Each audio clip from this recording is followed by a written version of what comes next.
Tonight, we travel to Athens, in the spring of 438 BCE, as the last marble blocks of the Parthenon are hoisted into place. The morning light comes early over Mount Hymettus, catching the dust that rises from the Agora where fish sellers are already laying out their catch.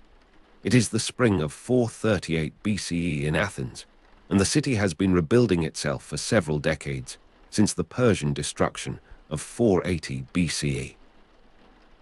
On the Acropolis above, the Parthenon stands, its marble visible from ships approaching the harbour at Piraeus, several kilometres away.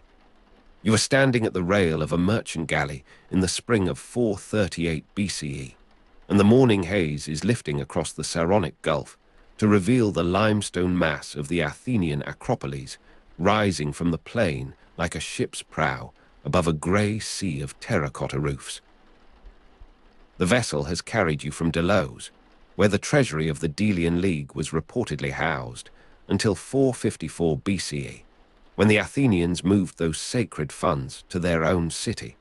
And now the oars beat in slow rhythm as the pilot guides you between the headlands of Saunion and the harbour of Piraeus opens before you.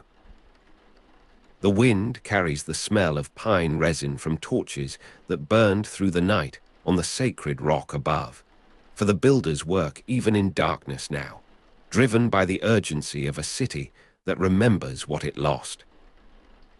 You can see the pale gold of Pentelic marble catching the first sunlight, blocks newly set that have not yet weathered to the softer tone they will wear across the coming centuries, and the distant ring of hammers from quarries carried on the wind tells you that the mountain itself is being drawn down to serve this reconstruction. The sailors around you speak of Pericles, whose authority has dominated Athenian politics for more than a decade by this spring of 438 BCE, though they remember his rise beginning in the late 460, and they mention the purported peace of Callias that may have ended hostilities with Persia some 15 years past, around 449 BCE, perhaps freeing resources that now pour into marble and bronze. A man with salt-crusted fingers points toward the harbour mole and tells you that the strategos Pericles, who rose to prominence in the mid-440s and was repeatedly elected general, is said to have envisioned Athens as the school of Hellas, though such ambition still sounds almost impious to those who remember the city as it was before the flames. The galley slides past the promontory where the temple of Athena Sciras stands, and the full panorama unfolds, the long walls stretching like a pair of arms to embrace the city in its port, the smoke of thousands of hearth fires rising into the still air, and everywhere the signs of a civilization reassembling itself from deliberate ruin. You disembark at the commercial harbour, not the naval dockyard to the west, and your feet find the paved road that leads toward the Dipylon Gate, the great double portal in the Thriasian wall that admits the procession road from the Academy. The Kerameikos cemetery spreads before this entrance, its tombs and stelae still perhaps bearing marks of past destruction, for the Persians under Xerxes I desecrated Athens in 480 BC, and some traditions hold that he watched the burning of the city from the Acropolis.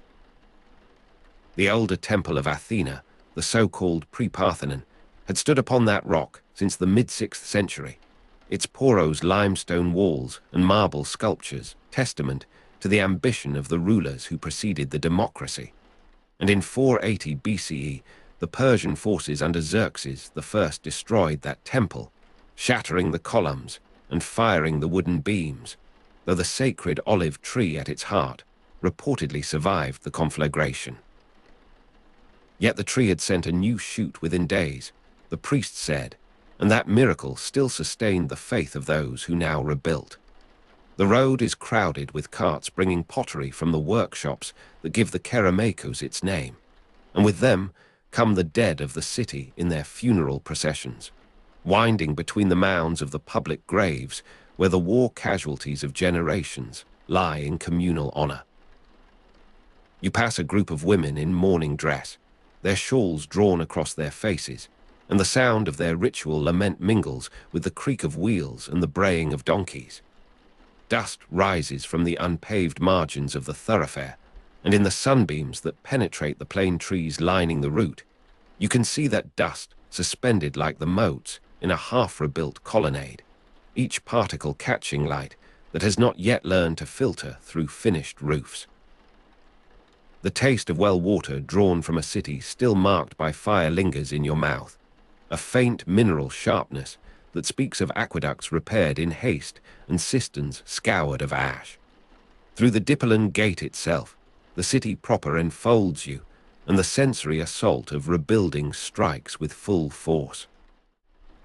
The smell of charcoal and dust pervades everything, for the stonemasons burn fuel to heat iron wedges that split the marble, and the bronze workers of the foundries consume forests of pine in their furnaces. Everywhere you turn, some structure stands in partial completion. A wall half-plastered, a roof missing its tiles, a courtyard where the mosaics await their final setting. The sound of rebuilding everywhere follows you down the narrow lanes, the tap of mallets on chisels, the scrape of saws through fresh timber, the shouted measurements of men coordinating the lift of some block too heavy for individual strength. An old man sits upon a doorstep near the gate, his beard the color of the ash that once fell upon this quarter, and he beckons you to share the shade of a projecting balcony. He was a child of 7 years. He tells you, when the Persian destruction of Athens came in 480 BCE during the Second Persian War, and his earliest memories are of his father's hand upon his shoulder as they fled to Salamis, that island where the naval battle would be won. Tradition holds that in that same year of 480 BCE, a boy named Euripides was born who would grow to write tragedies for the theatre of Dionysus. The old man's voice carries the cadence of one who has repeated this narrative until it has become indistinguishable from prayer, and he speaks of the night when the Acropolis blazed against the darkened sky, when the flames consumed the temple that had been begun in the years after the earlier Persian invasion of 490 BCE and had never been fully completed, when the sacred serpent of Athena refused its honey cake, and the priests declared that the goddess herself had abandoned her city to its fate.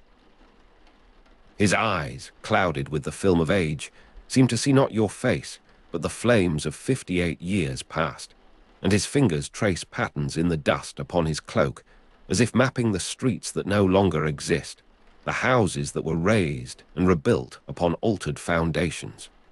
You leave him to his memories and continue into the Agora, the civic heart where the democracy conducts its daily business. The painted Stoa shows fresh pigment upon its architectural mouldings, the Battle of Marathon newly depicted for those too young to have fought in it, and the new tholos where the prytanes take their communal meals stands complete in its circular elegance. Citizens in the himation of formal dress move between the administrative buildings, their conversation animated by the controversies of the assembly, and you catch fragments of debate concerning the use of Delian funds for Athenian buildings, the very question that has defined the political struggles of the past generation. A slave brushes past you with a tray of silver cups destined for some symposium, and the brief contact reminds you of the thousands of human lives that make possible the marble grandeur you have seen from the sea. The path rises now toward the Acropolis itself, and the slope of the sacred way demands a slower pace, a deliberate placing of feet upon worn steps that generations of pilgrims have climbed before you. The smell of pine resin from torches used in night work on the Acropolis grows stronger as you ascend, for the labor continues without cease, and you pass teams of men descending empty-handed after delivering their loads, their muscles corded beneath the dust that coats their skin like a second garment. The propylaea, the monumental gateway designed by the architect Nesicles, stands in partial completion, its northern wing already roofed while the southern wing remains unfinished, and through this frame you catch your first sustained glimpse of what the Athenians are building. The Parthenon, begun in 447 BCE under the architects Ictinus and Callicrates, dominates the plateau, its peristyle columns already encircling the cella where the great statue will stand, and the pale gold of Pentelic marble in early morning light seems almost to glow from within, as if the stone itself retained some memory of the heat that formed it in the earth's deep places. You move between the construction debris, the chips of marble that will be ground for mortar, the wooden scaffolding that transforms the temple into a labyrinth of temporary passages. The workmen pay you no attention, accustomed to the presence of curious visitors, and their concentration upon the precise placement of each element reveals the nature of their craft. A master mason runs his thumb across the edge of a drum, testing the fit that will be invisible once the column is assembled, and his expression holds the serenity of one who measures his life in fractions of a finger's breadth. The distant ring of hammers from quarries carried on the wind reaches you even here, borne upward from the slopes of Mount Pentelicon, where the stone for this enterprise continues to emerge from the living rock, and the sound seems to come from all directions at once, as if the mountain itself were calling out in response to what is being made from its substance. Near the center of the platform, where the older temple once stood, you find the construction compound for the great statue. Pheidias, the sculptor who is overseeing the creation of the Parthenon statue of Athena Parthenos, moves among his assistants with the unhurried authority of one who has already conceived what others have yet to execute. The wooden armature for the goddess stands partially covered in sheets of hammered gold, and the ivory for her flesh awaits the humidification that will allow it to be carved without splitting. You observe the system of weights and pulleys that will lift these precious materials into position, the engineering of devotion that transforms religious impulse into physical fact.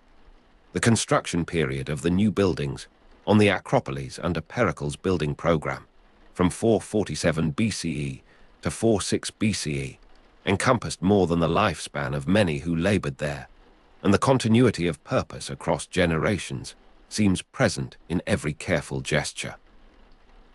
From the northern edge of the sacred rock, you look down upon the city that is being simultaneously rebuilt and reimagined. The theatre of Dionysus, where Thespes is traditionally said to have presented the first tragedy at the great Dionysia festival in Athens around 534 BCE, now undergoes expansion to accommodate the growing audience for the dramatic competitions, and the choruses rehearse in the precinct below, their songs drifting upward like the smoke from the sacrificial fires.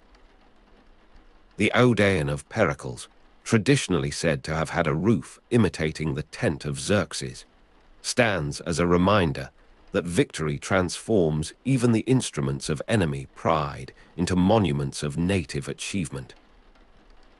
The decades of Pericles' greatest influence, from the mid-440 to his death in 429 BCE, stretch behind this moment as evidence that the present intensity of creation has already persisted for years, though those who named this period knew its ending as you do not, knew that the Peloponnesian War would break out in 431 BCE, and that Pericles himself would die of the plague ravaging Athens in 429 BCE, 2 years before the completion he envisioned.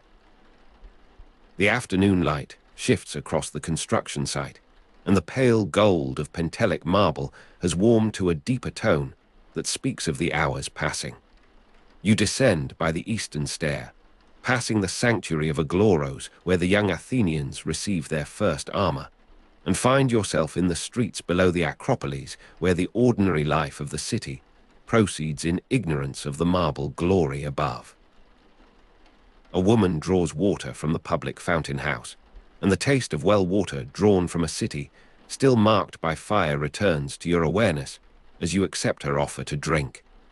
The liquid is cool against your palate, carrying the faint memory of smoke that lingers in the deepest cisterns, and you understand that this city has not forgotten what it suffered, even as it builds monuments that seem to deny the possibility of further loss. The shadows lengthen toward evening, and you walk without destination through the quarters that cluster against the northern slope.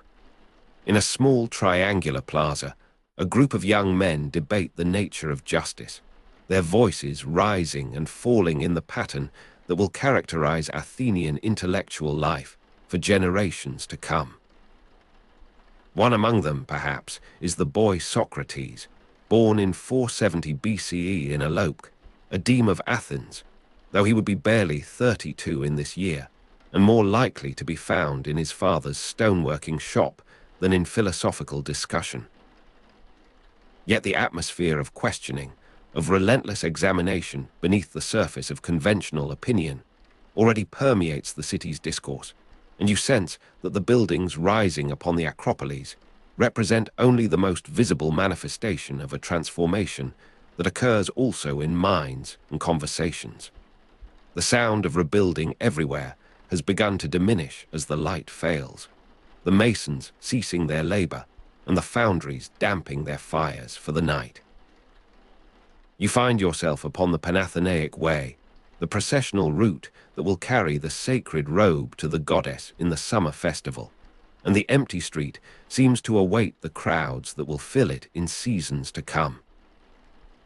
Dust suspended in sunbeams inside, partially rebuilt, colonnades catches the last light in a doorway you pass, and for a moment the ordinary passage of a citizen's house becomes a revelation of material transience, the particles that will settle upon every finished surface and slowly efface the precision of present craftsmanship. You return toward the harbor as the stars emerge, and the Acropolis behind you stands against the darkening sky with its incomplete silhouette, the columns of the Parthenon like fingers raised in some gesture between appeal and command.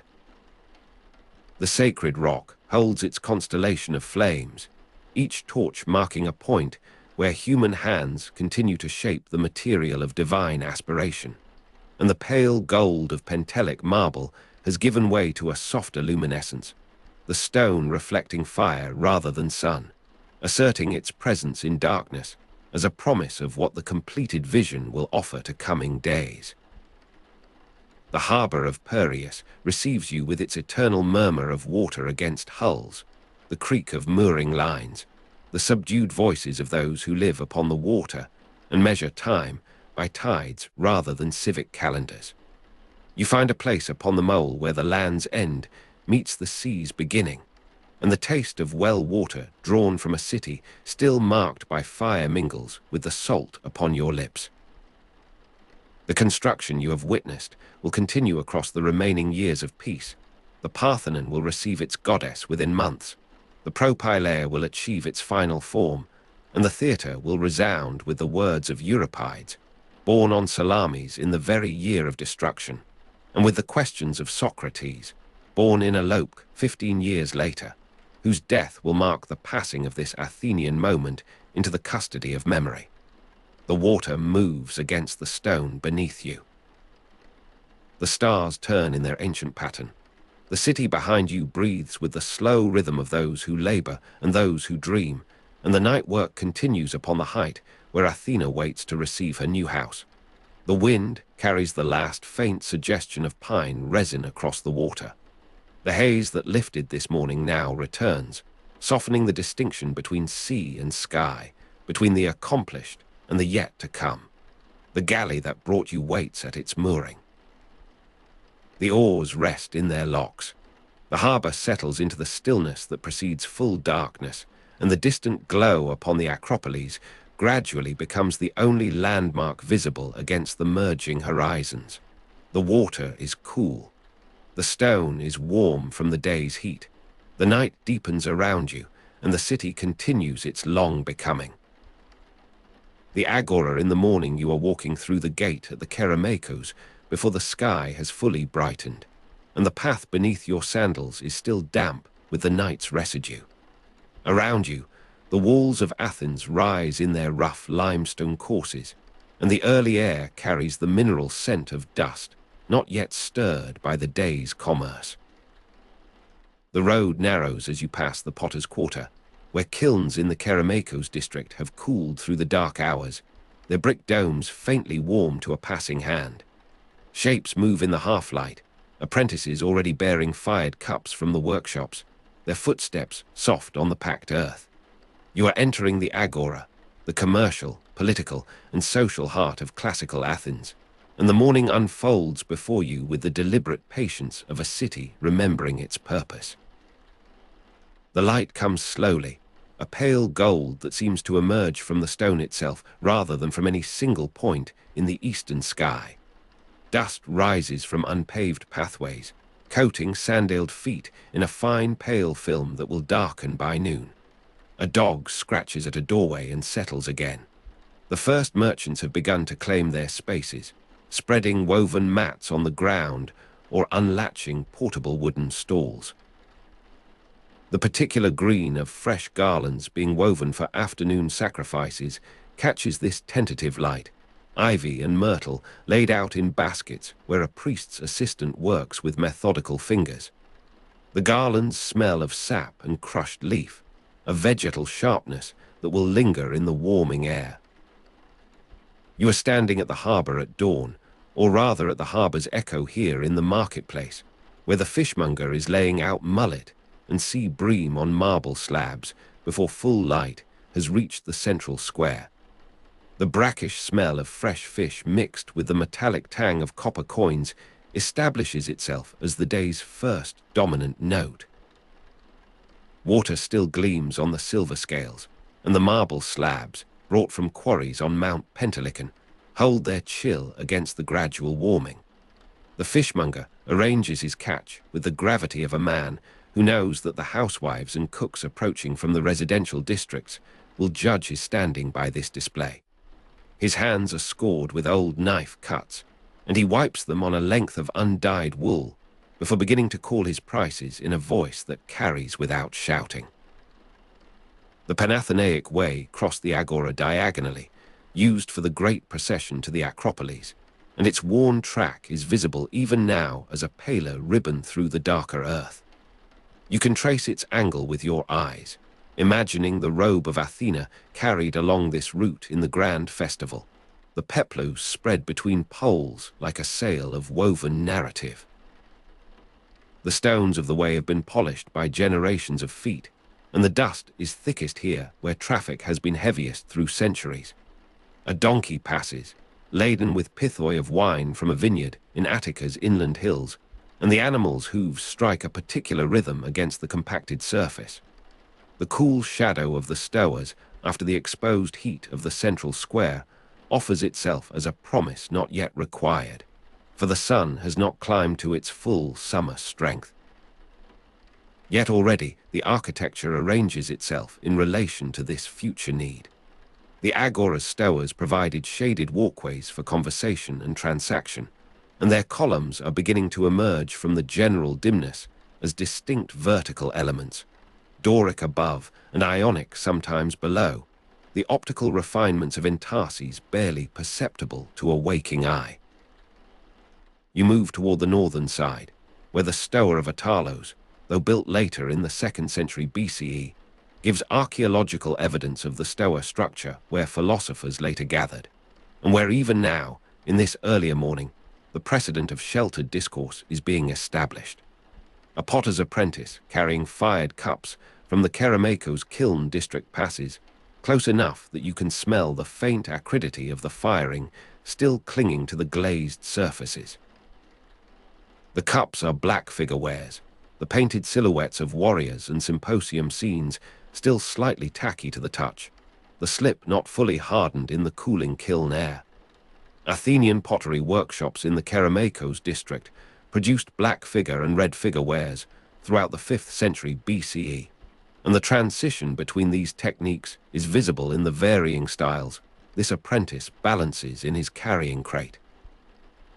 Some vessels show the older black figure method, incised detail on black glaze, while others attempt the newer red figure reversal, the figures reserved in the clay's natural color against a painted ground. The apprentice's path takes him toward a merchant stall where these goods will be distributed to buyers from the port cities of the Aegean. The sound of bronze weights striking stone measuring tables begins to punctuate the growing murmur of arrival. An old woman selling olive oil measured in cotyle, the copper vessels clinking, has established herself near the boundary of the commercial zone, her display modest compared to the fishmonger's marble slabs, but no less essential to the day's economy. The cotyle are standardized vessels, their capacity regulated by the civic authority that also oversees the mint, located near the Agora, which produced the silver tetradrachma that became standard currency. The old woman's hands, thickened at the joints, pour with practiced economy, and the olive oil moves with a viscous gleam that catches the light, now strengthening across the square. Fish, pottery, olive oil, wine, and grain formed the staple goods of the Athenian marketplace, and 3 of these are already present in the scene assembling around you. The tetradrachma, with its owl and olive spray, will travel far from this place, to Egypt and Syria and the Black Sea coast, carrying the authority of Athenian silver across the Mediterranean basin. You are standing at the harbor at dawn, but the harbor is everywhere in this marketplace, the sea's commerce translated into the exchange of landlocked mornings. The Hephaestion, begun in 449 BCE, stood in the northwest corner of the Agora, and its columns are becoming visible now as the light strengthens, a temple to the divine smith presiding over the human commerce of making and trading. The architect's intention seems to have been to create a visual anchor for this corner of the open space, and the building's proportions, more austere than the later Parthenon on its higher eminence, speak of a civic piety directed toward craft and fire. Around you, the merchants are unloading their cargoes, though the cargoes here have arrived by cart and shoulder rather than by ship, the same goods transformed by their passage into the city's interior. The cold air moves across your face with a freshness that will not survive the morning's progression toward noon heat. A metic from Phoenicia arguing prices for purple dye in broken Greek has drawn a small audience, not for the drama of his imperfect syntax, but for the value of the commodity he offers. The dye, extracted from murex shells on the coast of his homeland, represents a technology of color that Athenian workshops cannot replicate, and his presence here exemplifies the openness of this marketplace to the wider Mediterranean. Slaves and metics mingled with citizens in the commercial spaces, and the distinction between these categories of person is visible in the details of dress and gesture rather than in any formal segregation of space. The Phoenician's fingers, stained with the proof of his trade, gesture toward folded cloths that display the colors range from deep crimson to a lighter, more fugitive violet. The Bouleuterion, the council house, stood on the west side of the Agora, and its roofline is visible beyond the immediate clutter of stalls and morning gatherings. Within its chamber, the 500 members of the Boule would later convene to prepare the agenda for the assembly, the democratic machinery of Athens grinding through its preliminary stages. The Tholos, built circa 470 BCE, housed the executive committee, the Prytanes of this same Boule, and its circular form, unusual in a city of rectangular temples and stoas, marked the continuous presence of government even through the night, when a portion of this committee always remained on duty. Their sandals are dusty from the approaches, and their mantles, more carefully draped than those of the merchants, mark a different relationship to the day's business. The painted Stoa would become associated with the Stoic school, its name passing into the philosophical vocabulary of endurance and rational order. But this morning, it is simply a shelter for men who prefer discussion to transaction, who seek the shade for contemplation rather than for commerce. The dust has marked their passage as it marks yours. The Metroon, built after the Persian Wars, served as archives and sanctuary to the mother of the gods, and its presence in the Agora acknowledged the necessity of memory to civic function. The records stored within, on wooden tablets and papyrus scrolls, preserved the decisions of the assembly and the accounts of magistrates, the written trace of a democracy learning to depend on documentation rather than on the fallible recollection of individuals. You can imagine the scent of cedar and closed air that would greet a clerk entering to retrieve some precedent, the dim interior a contrast to the marketplace's growing luminosity. The mother of the gods, Cybele, received her cult here with an openness to foreign divinity that paralleled the marketplace's acceptance of Phoenician dye and Milesian wool. Water clocks, clepsydra, in the Agora regulated speakers' time in legal proceedings, and the principle of measured speech extended beyond the courts into the general rhythm of civic life. The flow of water through a standardized vessel, the escape of time made visible and therefore equitable, represented an Athenian commitment to procedural fairness that matched the geometric order of their architecture. The sound of bronze weights striking stone measuring tables, the auditory signature of commercial justice, found its parallel in the silent movement of water through ceramic, the regulation of political justice. Both systems assumed that quantity could be made equivalent to quality, that the abstract measure might contain the living particular. The Agora contained numerous herms, pillar statues with the head of Hermes protecting boundaries and crossroads, and one such marker stands near where you have paused, its four-sided shaft carved with the god's features facing each direction of approach. The herms were more than decorative. They embodied the divine guardian of travelers and merchants, of all those who crossed thresholds and risked the uncertainty of exchange. This particular herm shows the weathering of many seasons, the nose slightly blunted, the painted details of beard and hair faded to the stone's natural ochre. Yet the form remains immediately recognizable, the god's presence still effective for those who have grown up in its shadow. The Pnyx hill, visible southwest of the Agora, hosted the assembly meetings, and its curved retaining wall for the speaker's platform can be glimpsed from certain angles through the morning haze. The democracy's largest gatherings occurred there, thousands of citizens arranged on the sloping ground to hear debate and cast their votes. The physical scale of participation made possible by the acoustics of the hillside and the projection of trained voices.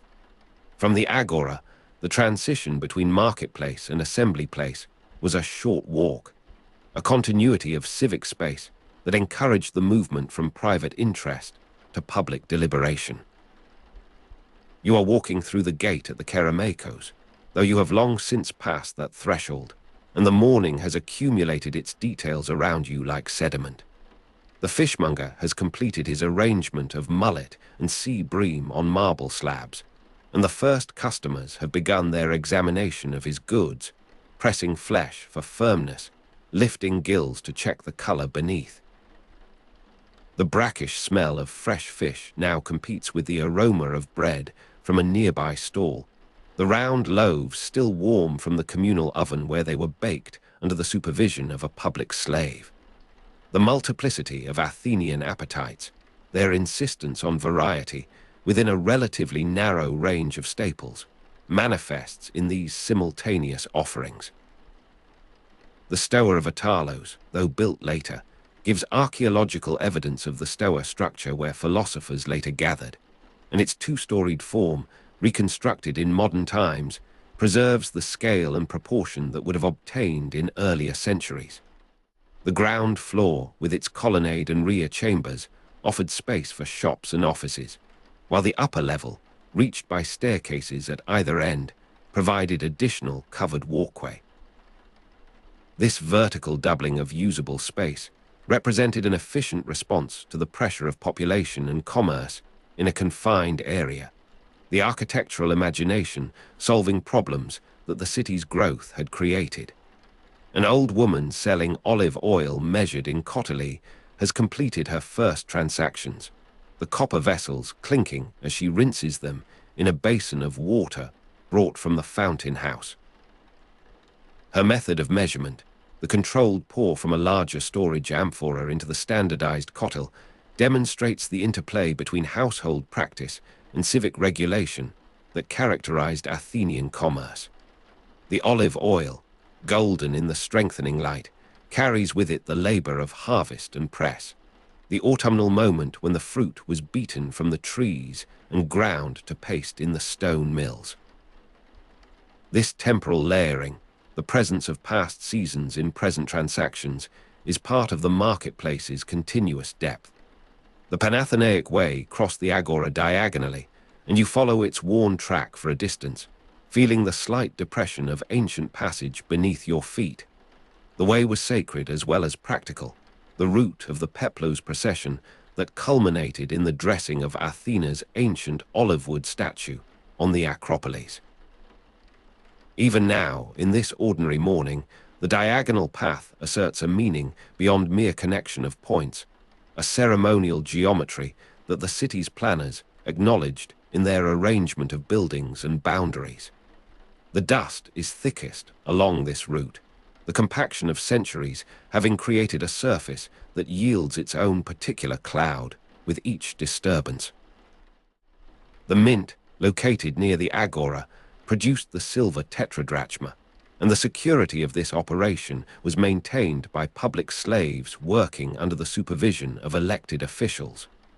The silver itself came from the mines of Laurion in southern Attica, the source of much of Athens' wealth and the foundation of its imperial finances. The transformation of raw ore into standardized coin represented a civic claim on the value of the earth's resources, the stamp of Athena and her owl guaranteeing purity and weight across the Mediterranean world. The sound of bronze weights striking stone measuring tables, now more frequent as commerce intensifies, echoes the metallic confidence of this monetary system. His passage is quicker now, unburdened by the fragile cargo, and he moves with the ease of youth and familiarity. The styles he has delivered will find their way onto tables and into tombs across the Greek world, the painted scenes of myth and daily life preserving Athenian visual culture for distant generations. The first philosophers arriving for morning conversation in the painted Stoa have been joined by others, and the group has begun to attract the peripheral attention of those whose business lies elsewhere. Their discourse, conducted in the measured cadences of educated Athenian Greek, contrasts with the Phoenicians' broken negotiations and the fishmongers' direct cries. Yet all these forms of speech coexist in the acoustic space of the Agora, the marketplace as a zone of verbal as well as material exchange. The Tholos, built circa 470 BCE, housed the executive committee of the Bull, and its round form is visible from the painted Stoa, a civic geometry that punctuates the rectangular irregularity of the marketplace's edges. The prytanes who met within received meals at public expense, their continuous presence in the city's government symbolized by this architectural provision. The maintenance of democratic institutions required such practical arrangements, the translation of political theory into meals and shelter, and the rotation of duty. The Hephaestion, begun in 449 BCE, catches the sun now fully risen, its marble surfaces responding to the direct light with a luminosity that the earlier dimness only suggested. The temple's position in the northwest corner of the Agora gave it a dominant relation to the Panathenaic Way, its columns framing the view for those approaching along this sacred route. The cult of Hephaestus, divine patron of craftsmen and metalworkers, acknowledged the productive labor that underlay Athenian prosperity, the transformation of raw material into finished goods that the marketplace displayed and distributed. Around you, the merchants are unloading their cargoes, and the temple's presence consecrates this activity without requiring any explicit ritual acknowledgement. A metic from Phoenicia arguing prices for purple dye has reached some agreement with his interlocutor, the folded cloths now being transferred to Athenian hands in exchange for weighed silver. The transaction completes with the formalities of receipt and witness that protect both parties in a system where written contract supplements verbal agreement.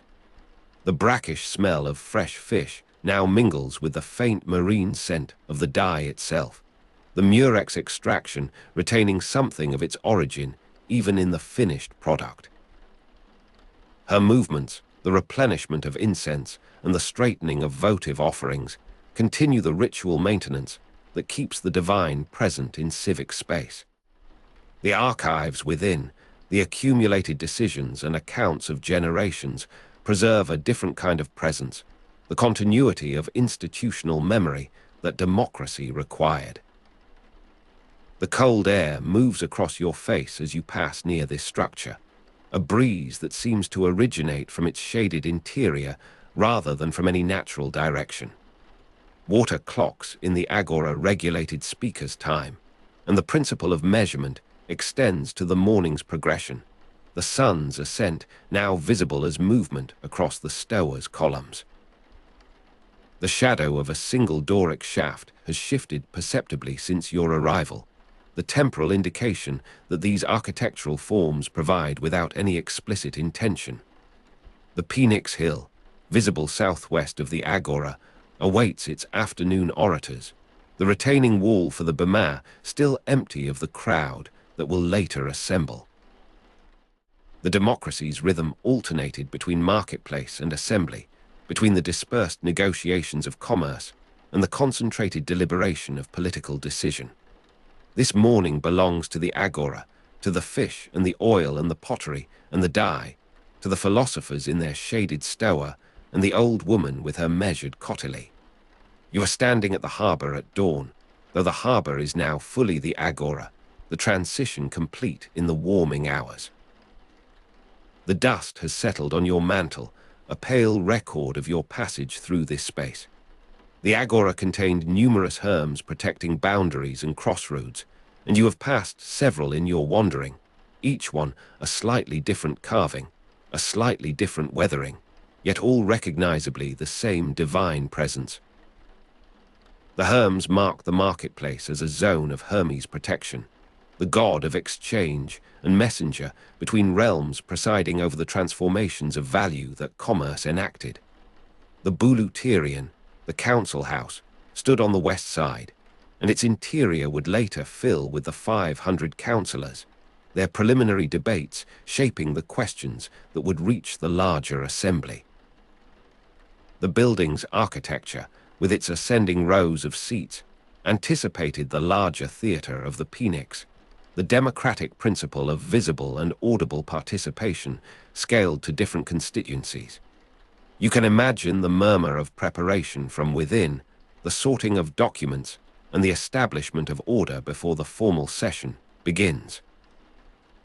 The first philosophers arriving for morning conversation have dispersed into smaller groups, some remaining in the painted Stoa, others moving toward the shops that line the northern edge.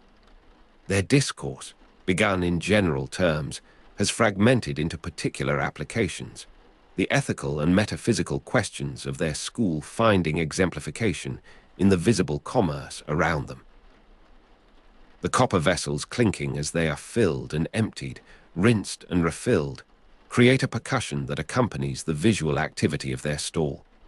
The olive oil, fish, pottery, wine and grain that formed the staple goods of the Athenian marketplace are all now present in visible quantity, the morning's commerce having reached its full display. The light above the Pnyx is still the color of pale honey when you begin the climb from the lower road. Around you, the citizens of Athens move in the same direction, their sandals finding purchase on the worn path that centuries of feet have polished smooth against the hillside. Some carry rolled cushions beneath their arms, protection against the stone seating that awaits them on the summit. The air remains cool enough to see your breath, yet the promise of warmth already lingers in the eastern sky, where the sun has not yet cleared Hymettus. You pass through the entrance where officials examine the wooden tokens that every citizen carries.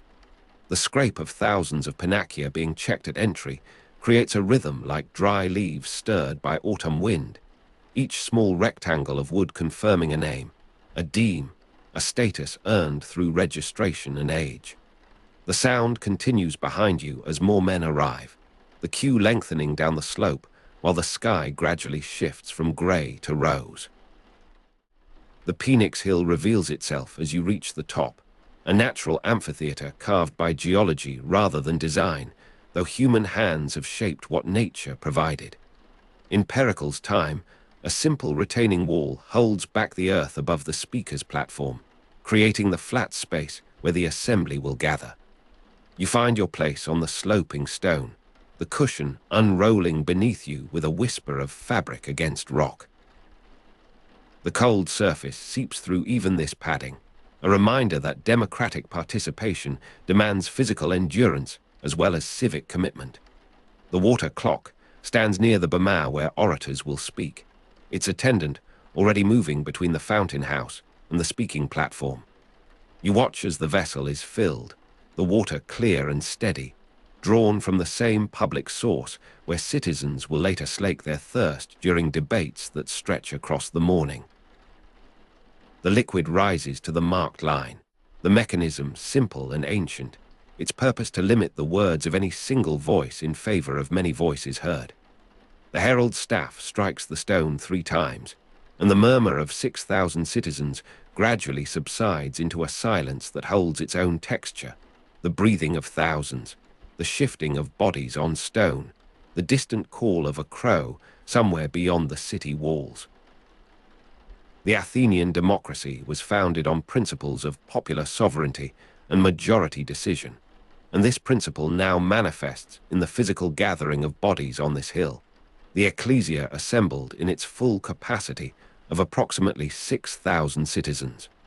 The herald opens proceedings with the question that every citizen knows, the formula unchanged across generations of assemblies. Who wishes to speak? The words carry across the bowl of the hill with a clarity that seems almost designed, though no architect planned the acoustics of the Pnyx, where a moderate voice carried to thousands without strain. You feel the question settle over the crowd, the pause that follows it holding possibility, the democracy waiting to discover what it will hear. A young man rises from the stone seating several rows below you, his chiton simple, his demeanor uncertain. You observe the hesitation in his shoulders, the momentary grip of his fingers on the edge of the bema as he turns to face the assembled citizens. His voice, when it comes, carries the particular quality of first speech, neither trained nor timid, simply present in the space that amplifies it.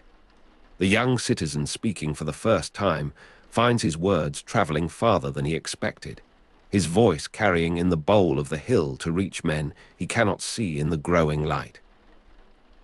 The topic before the assembly concerns the allocation of funds for harbour works at Perseus, a matter prepared by the Boule, the council of 500 citizens whose labour makes orderly debate possible.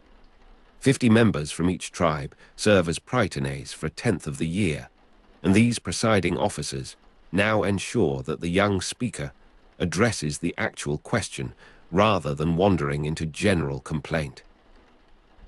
The Boule has set the agenda, though the assembly retains the power to amend, reject, or send back for further consideration. Dust stirred by climbing feet, visible in early light slanting across the hill, still drifts in the lower sections where late arrivals find standing room. The particles catch the sun that has now cleared the eastern mountains, each mote illuminated against the shadowed slope. You taste the dust at the back of your throat, dry and mineral, the flavor of this place where earth and civic purpose have mingled across decades of assembly. The young speaker concludes, and another rises in response, then another, the water clock being filled from the nearby fountain house between each oration. The vessel empties, is refilled, empties again, the measured time creating equality between voices that might otherwise drown each other in volume or persistence.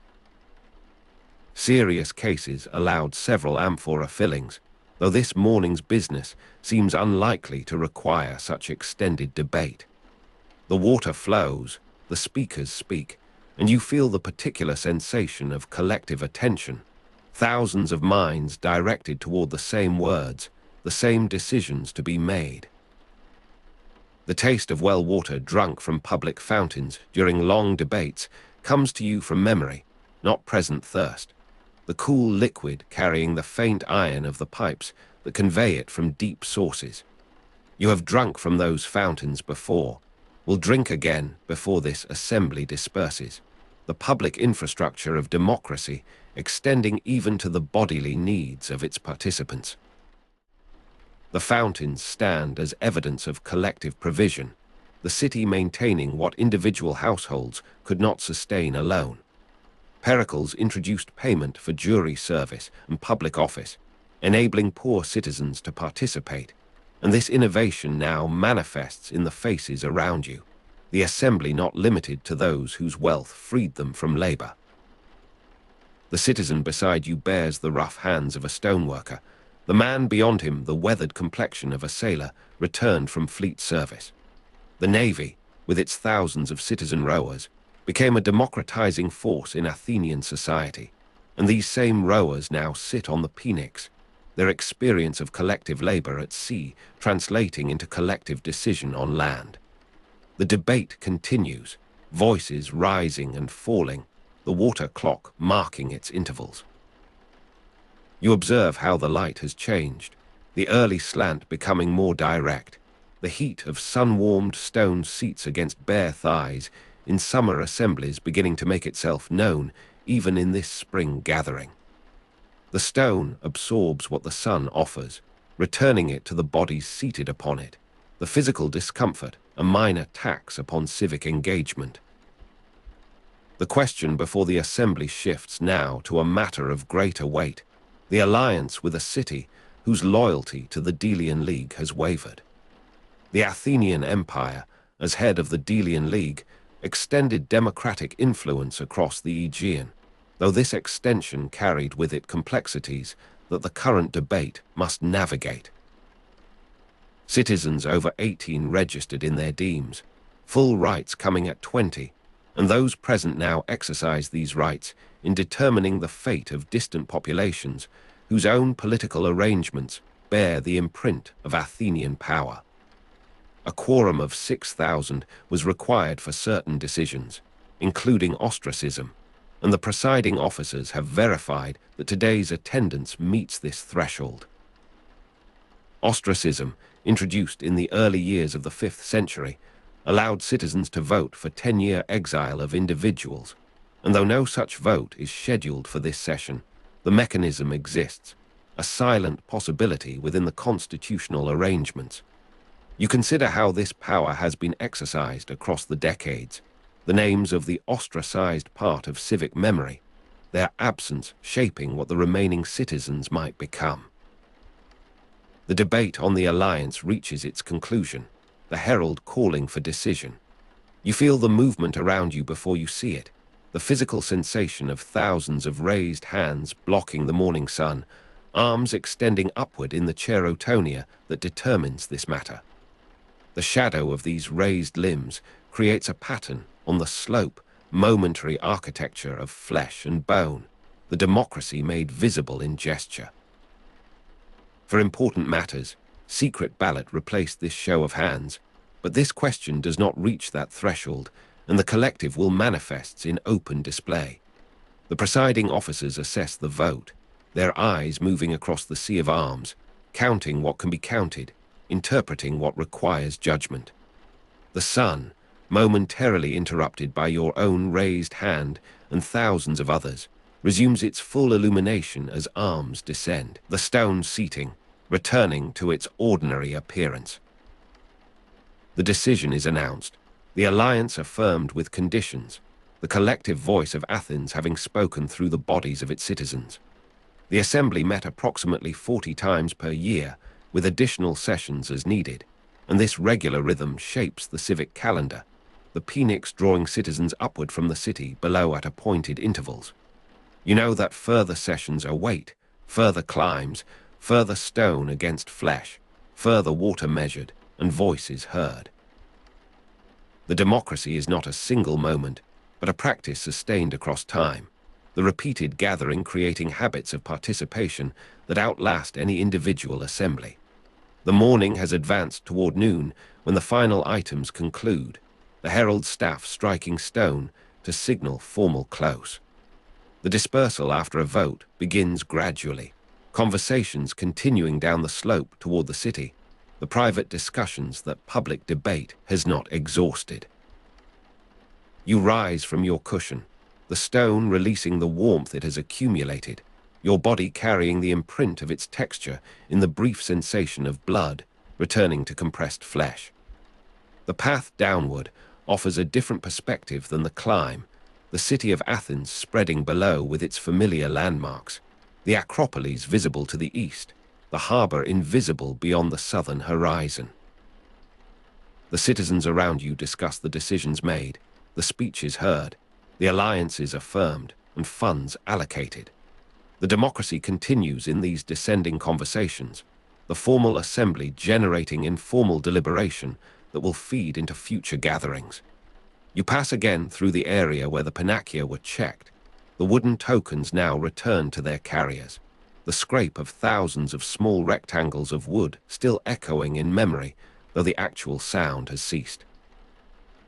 The dust of departure rises, different in quality from the dust of arrival, stirred by descending rather than climbing feet, visible in the higher light of approaching midday. The fountain house offers its water to the dispersing citizens, and you pause to drink, the taste immediate rather than remembered now. The cool liquid moves down your throat, the faint mineral quality distinctive to this source, the public provision refreshing what public participation has taxed. You observe others drinking, the common act creating momentary community among those who will separate into the various districts of the city. The bool of 500 citizens prepared assembly business, and these same councillors now descend among the general citizens, their particular burden of preparation shifting to implementation, the decisions of the morning becoming the actions of the coming days. The young citizen who spoke first walks several groups ahead of you, his posture altered by the experience, the uncertainty of arrival replaced by something more settled, the knowledge of having contributed to the collective voice. You consider how many such first speeches the Pnyx has witnessed, the bowl of the hill amplifying not merely sound, but the transformation of individuals into participants, the private becoming public through the mechanism of address. Women, slaves, and metics were excluded from political participation, and this exclusion manifests in the composition of the descending crowd, the citizens moving downward a defined group, their privilege of assembly matched by the restriction of others to the spaces below. The democracy practiced on the Pnyx was partial in its reach, its principles of popular sovereignty extending only to those the city defined as capable of citizenship, the majority decision made by a majority of the entitled rather than of the resident. The heat of sun-warmed stone seats against bare thighs in summer assemblies will come, you know, in the months ahead, the spring gathering having offered only premonition of that more intense physical engagement. You will climb again, cushion in hand, the path more dusty as the season advances, the water clock more frequently refilled as thirst increases with temperature. The democracy continues through these seasonal variations, the civic calendar indifferent to bodily comfort. The lower road receives you as it received you hours before, though the light has transformed it, the shadows short where they were long, the colors vivid where they were muted. The conversations continuing down the slope toward the city fragment into smaller groups, the collective dispersing into networks of family, deme, tribe, profession, the alliances of daily life replacing the temporary alliance of shared assembly. You carry with you the decisions made, the speeches heard, the sensation of raised hand and seated stone, the particular acoustics of the Pnyx that allowed a moderate voice to carry to thousands. The democracy in practice has been, for this morning, your practice, the theory of popular sovereignty and majority decision made flesh in the climb. The waiting, the listening, the voting, the dissent. The Athenian democracy was founded on principles that outlast any single gathering. Yet each gathering sustains or alters these principles through the accumulated weight of participation. The city receives you, the assembly concluded, the Pnyx remaining above, its stone warming further in the advancing day, its retaining wall holding back the earth that centuries have not displaced, its water clock emptied now, awaiting the next filling, the next voice, the next measurement of democratic speech against the flow of time. The eastern slope of Mount Pentelicus holds its darkness longer than the plain below, and you are standing at the quarry face when the first light finally reaches across the Attic hills. The marble here has slept through winter beneath thin soil and scrub, and the particular cold of deep stone still holds the season's memory, though the calendar reads midsummer. Your breath shows faintly in this shadowed bowl where men have begun their labor before dawn.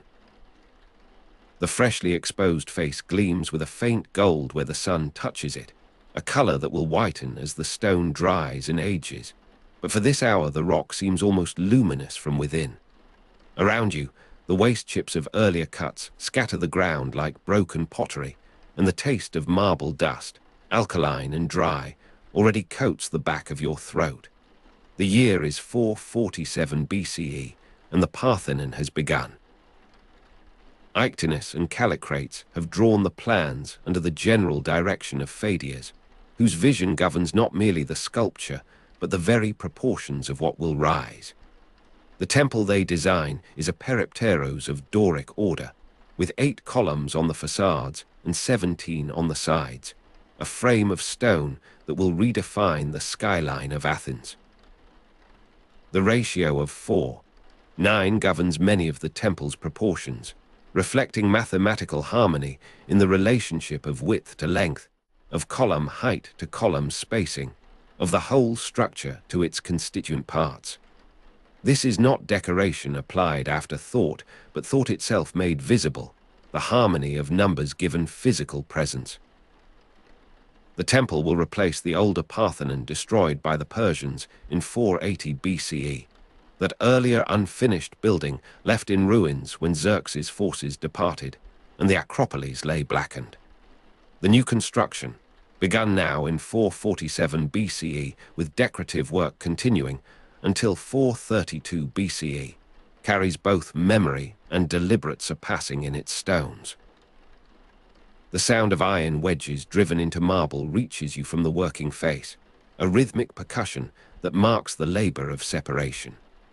Men have drilled a line of holes along the plane where the stone must part, and now they drive their metal wedges in sequence, each blow transmitting force through the crystalline structure until the crack of separation announces that another block is free. The sound of bronze tools on stone, distinct from iron on harder rock, accompanies the finer work nearby where a sculptor tests a surface.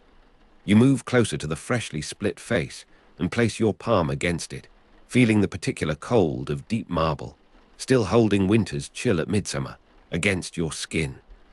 The stone drinks heat from your hand without warming, so vast is its thermal mass, so slow its response to the seasons above. A team of oxen strains on the road from Pentelicus, their hooves finding purchase on the packed earth as they haul a single drum on a sledge behind.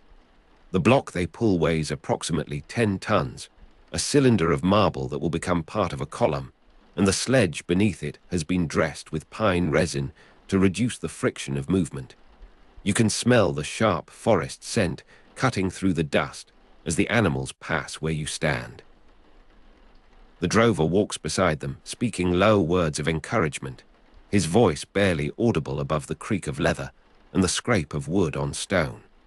The road they follow descends toward the city that waits below, approximately 16 kilometers to the southwest, and the same journey will be made hundreds of times in the years between 447 and 438 BCE as the temple rises. The visual rhythm of partially finished columns arrests your attention as you descend with the transport. Some drums stand upright in the mason's yard with their vertical grooves half cut, the chisel marks still visible in the channels, while others lie on their sides, awaiting the turner's attention. The fluting that will give the final columns their play of light and shadow exists here in potential, these rough cylinders slowly becoming what they are intended to be. Mason's marks appear as you examine the underside of one drum where a single letter has been incised, a name or perhaps only an initial to claim responsibility for this piece. These marks will be hidden forever once the column is stacked, visible only to the stone itself and to any future dismantling that the builders cannot imagine. The taste of marble dust follows you down the mountain, though the air clears somewhat as you gain distance from the active cutting faces. The marble is transported by cart and possibly by sled from quarry to Acropolis, the methods varying with the terrain and the weight of each piece. The largest architrave blocks weighed 10-12 tons, demanding different arrangements than the column drums. Perhaps wooden rollers beneath sledges, perhaps more oxen in the team, perhaps the temporary construction of earthen ramps where the slope defeated direct hauling. The particular cold of deep marble remains in these travelling blocks, a coolness perceptible to any hand placed against them during rest stops. Athens receives the stone gradually, accumulating it in yards on the slope below the Acropolis where final dressing can proceed. The sound of bronze tools on stone fills these preparation spaces as masons refine what the quarries have roughly shaped. The temple will serve as treasury of the Delian League, housing the Alliance's funds, and this practical function intertwines with its religious and aesthetic purposes in ways that the builders comprehend without needing to articulate. The funds that pay for these blocks come from the alliance that Athens leads, and the building that receives them proclaims that leadership in every proportion. You ascend now to the Acropolis itself, where the hoist mechanism on the summit waits with ropes creaking as a block rises slowly. The wooden frame of the crane stands against the sky, its beams anchored by counterweights of stone, its ropes of twisted fiber running through sheaves that multiply the force of the men who pull below. A block the size of a coffin, but far heavier, hangs suspended, turning slightly as it climbs, and you watch it pass from the hands of those who haul to the hands of those who guide, the transfer of weight from rope to platform accomplished with the deliberation that 10 tons demands. The sound of iron wedges seems distant now, replaced by the creaking of the hoist and the shouted coordination of the lifting team. Approximately 400 stones will be used in the construction, and each must make this ascent or one like it, must find its place in the emerging order. The particular cold of deep marble surprises you when you touch a block that has just arrived, still cool from its journey though the sun strikes full upon the building site. The stylobate spreads beneath your feet, the platform that will carry the columns, and already its surface shows the slight curvature that the architects have specified to correct optical illusions of sagging. The human eye, ictinus, and calicrates understood, perceives a long horizontal line as drooping in its center, and so the platform rises almost imperceptibly toward the middle, a correction that makes it appear straight. Similarly, the entarses of columns corrects optical illusions of concavity by swelling each shaft with a subtle curve that prevents the visual impression of hollowness that a truly straight cylinder would produce. These refinements belong to the same mathematical thinking that produced the ratio of 4:9, the same attention to how stone appears rather than merely how stone is. The visual rhythm of partially finished columns gives way here to the more advanced state of pieces already positioned. Some columns stand to half their height, their drums stacked with the precision that iron clamps, later removed by robbers, originally held blocks together, and the joints were precision cut without mortar, the stone fitting stone by the accuracy of the mason's art alone. You can see how the vertical alignment has been checked with plumb lines, how the horizontal courses have been verified with water levels, the same technologies that governed Egyptian construction a millennium before now applied with Greek refinement. The smell of pine resin lingers here too, mixed now with the sharper scent of freshly worked stone, the olfactory signature of transformation. The roof will be of marble tiles, supported by wooden beams, a combination of stone permanence and organic vulnerability that will characterize the finished temple. The marble tiles must be hoisted as the walls rise, must be positioned before the final courses close the spaces through which they must pass. The taste of marble dust becomes here the dust of installation, the same substance generated by different stages of the same process. The sculptural program will include 92 metopes, pedamental sculptures, and a continuous frieze, and the workshops for these works cluster on the Acropolis slope. The masters working under the general direction of Pheidias, who oversees both architecture and image. The metopes will show the victories of civilization over barbarism, of order over chaos, of Athens over its enemies, rendered in mythic terms that permit universal reading. The sound of bronze tools on stone accompanies your movement through the workshop area, where the frieze is being prepared in sections. The continuous frieze that will run around the inner chamber depicts the Panathenaic procession, the very ritual that brings the Athenians to this Acropolis, rendered in marble so that the building contains an image of the city approaching it. Masons' marks appear here too on the backs of relief panels, where they will never be seen by the worshippers who will circumambulate the finished temple. The particular cold of deep marble surrounds you as you handle one of these panels, feeling the weight of narrative compressed into its surface.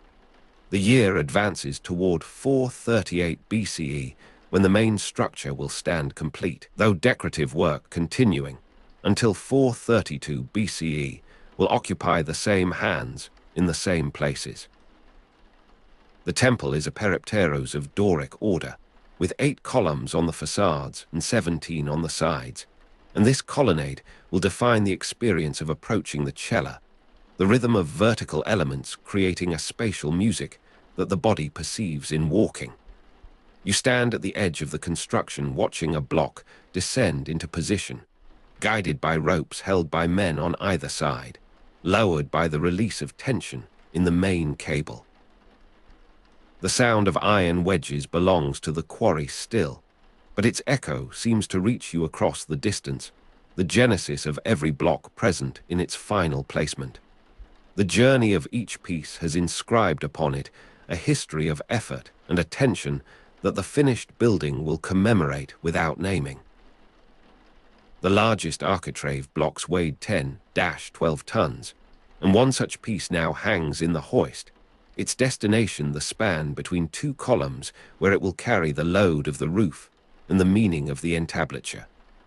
The visual rhythm of partially finished columns has its counterpart in the emerging building, where some columns already show their final channels, while others await the carver's chisel. The taste of marble dust is universal on the Acropolis now, the atmosphere of creation indistinguishable from the atmosphere of extraction. The smell of pine resin rises from the hoists as well, the same substance applied to ropes that must run through sheaves, to wooden guides that must let the stone pass without binding.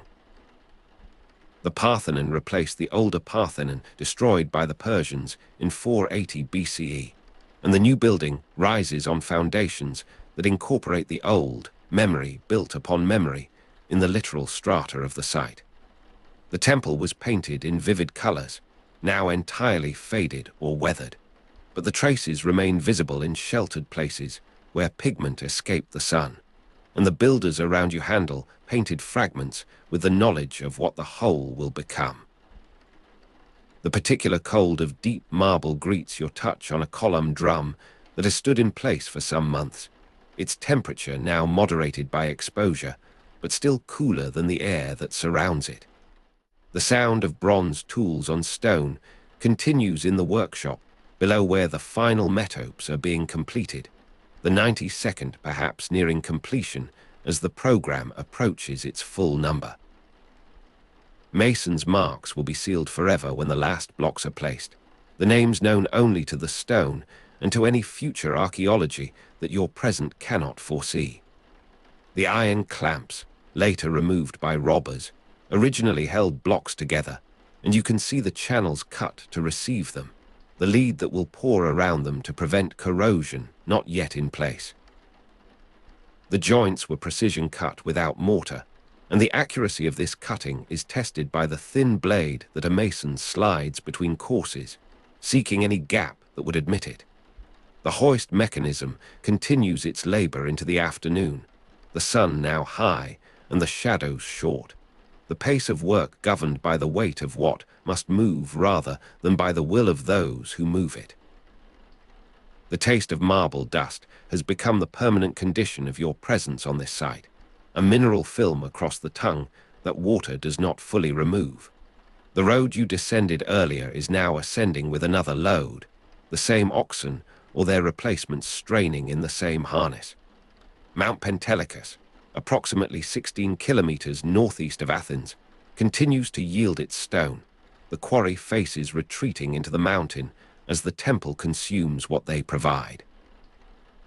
Each column drum weighed approximately 10 tons, and the drums accumulate in the peristyle, the vertical elements growing toward their capitals with the patience of geological process, accelerated by human will.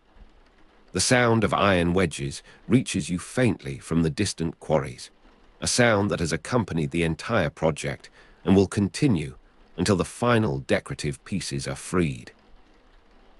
The visual rhythm of partially finished columns persists in the mason's yard still, for the work of preparation continues even as the work of installation proceeds, the two rhythms overlapping in the complex polyphony of construction. The smell of pine resin rises from a fresh application nearby, some final adjustment to a sledge that will carry another architrave, another drum, another piece of the mathematical harmony that Ictinus and Callicrates have envisioned under the general direction of Pheidias. You move through the colonnade as it exists, between columns that stand and columns that do not yet, the spatial experience changing with each new placement, the ratio of 4, 9 governing your bodily experience of proportion as you walk. The slight curvature of stylobate and intarses of columns corrects optical illusions of sagging, and you feel this correction in the spring of the platform beneath your feet, the slight rise toward the center that the eye will read as level. The new building's perfection is measured against the destruction of 480 BCE, its existence a triumph over the forces that would reduce civilization to ruin. The pedamental sculptures are being hoisted into position now, the great figures of Athena's birth and her contest with Poseidon ascending to their high visibility. The paint is fresh on these pieces, the drapery of the goddesses bright with cinnabar, the armor of the gods gleaming with gold leaf application. The particular cold of deep marble receives this color without warming, the stone remaining aloof from the brilliance it carries, the mineral substrate indifferent to the organic pigments that temporarily adorn it. The security of the treasury is being built into the structure, the cella designed with the thickness of wall and the precision of joint that will protect what it contains. The sound of bronze tools on stone accompanies the final finishing of the doorway, the precision of the lintel, and the jambs that must seal against intrusion. Masons' marks appear on the inner faces of these security stones, the builders claiming responsibility for the strength they have created. The taste of marble dust is the taste of this security, the mineral permanence that will outlast any single guardian. The year 447 BCE recedes as the work advances, the initial quarrying giving way to the refined labor of completion, the temple growing toward its state of 438 BCE, when the structure will stand whole. Decorative work continuing until 432 BCE will add the final sculptural elements, the last painted details, the ultimate refinements that transform building into masterpiece. The hoist mechanism will continue its service until the last stone is placed, the wooden frame perhaps rebuilt as wear demands, the ropes replaced as they fray, but the function persisting through the years of construction. The completion of the roof will signal the sheltering of the interior, the creation of the sacred space that the exterior colonnade announces. The visual rhythm of partially finished columns will eventually resolve into the finished fluting of the peristyle, the partial becoming whole, the process becoming product. The smell of pine resin will dissipate when the moving is done, the sharp scent giving way to the neutral presence of completed stone.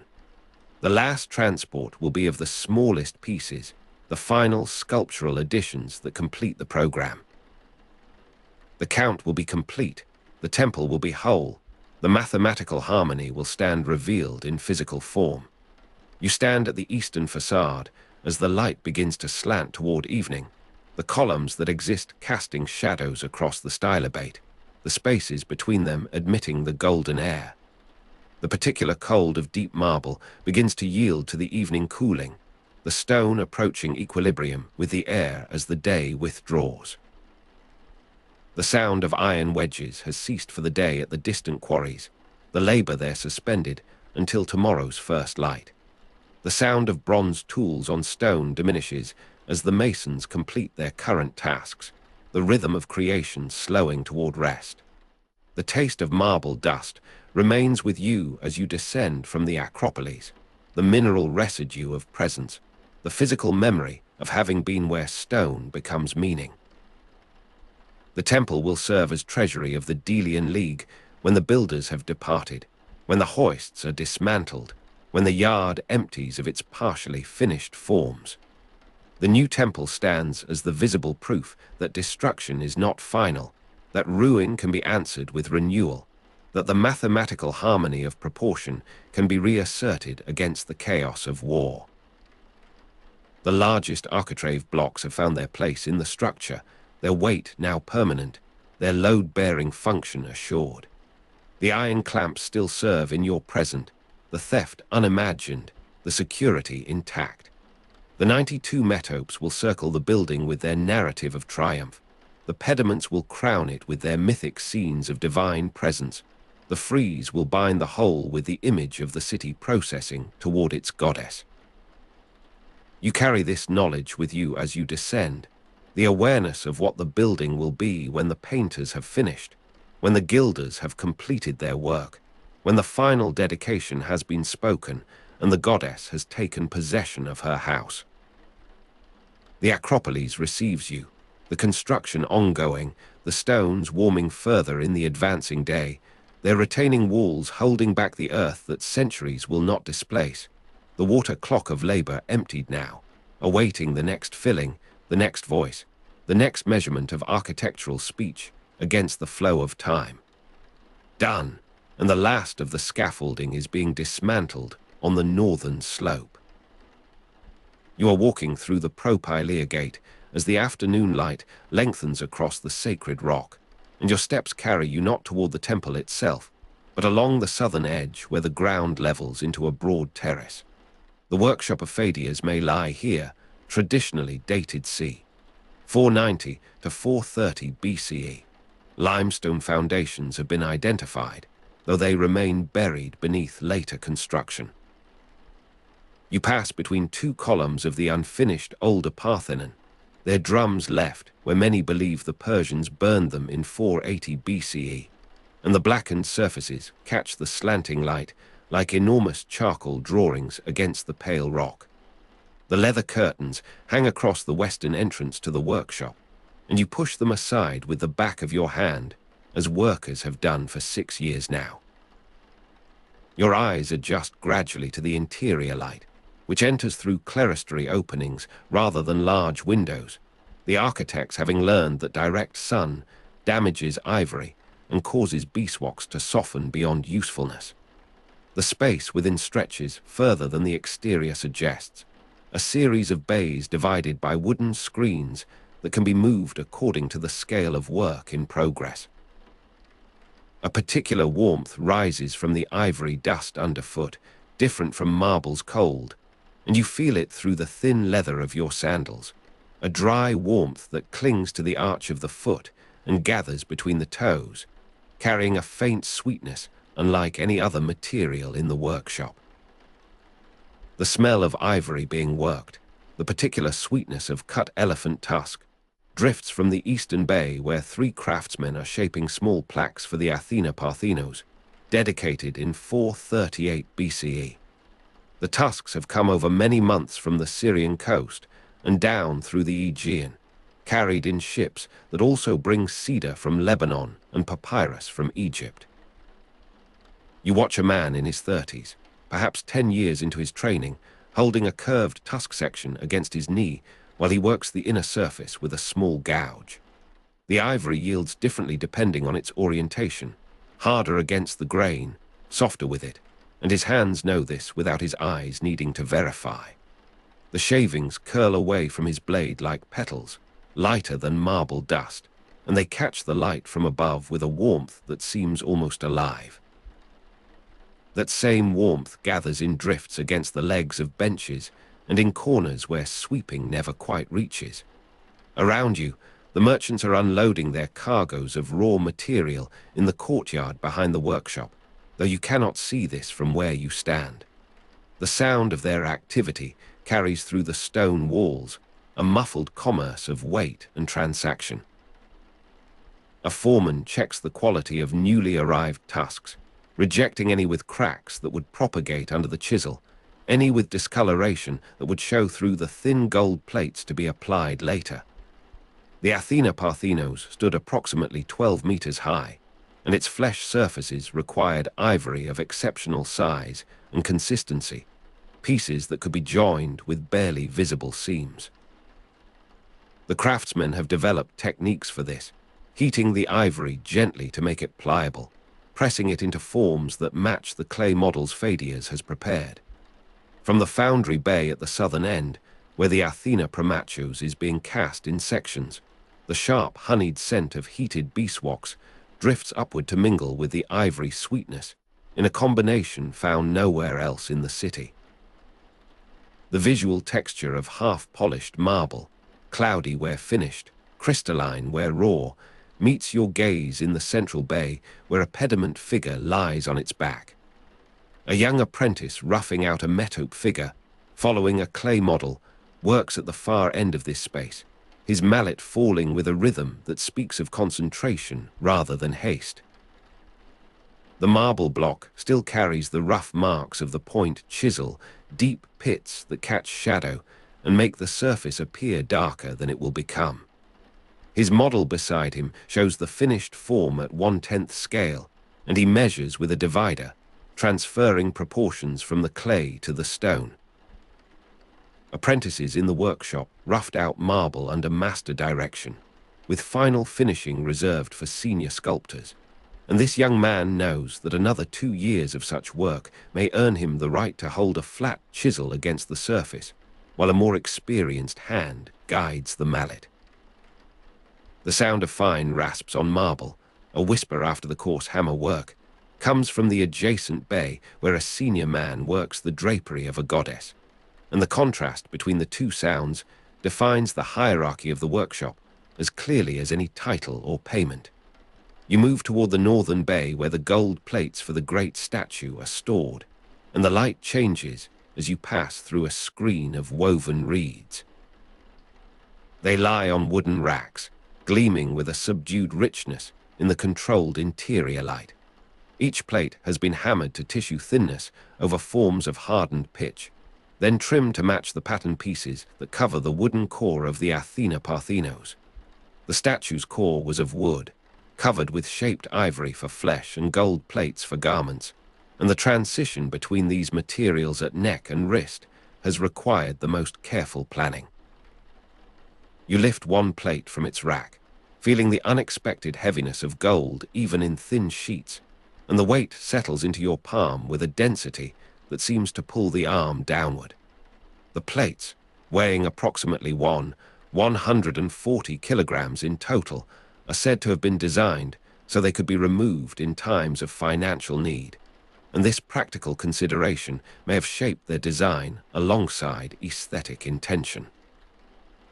Pericles, whose close relationship with Pheidias may have contributed to later political difficulties, reportedly argued before the assembly that the gold belonged to the goddess, and thus to the city, a reserve more secure than any treasury.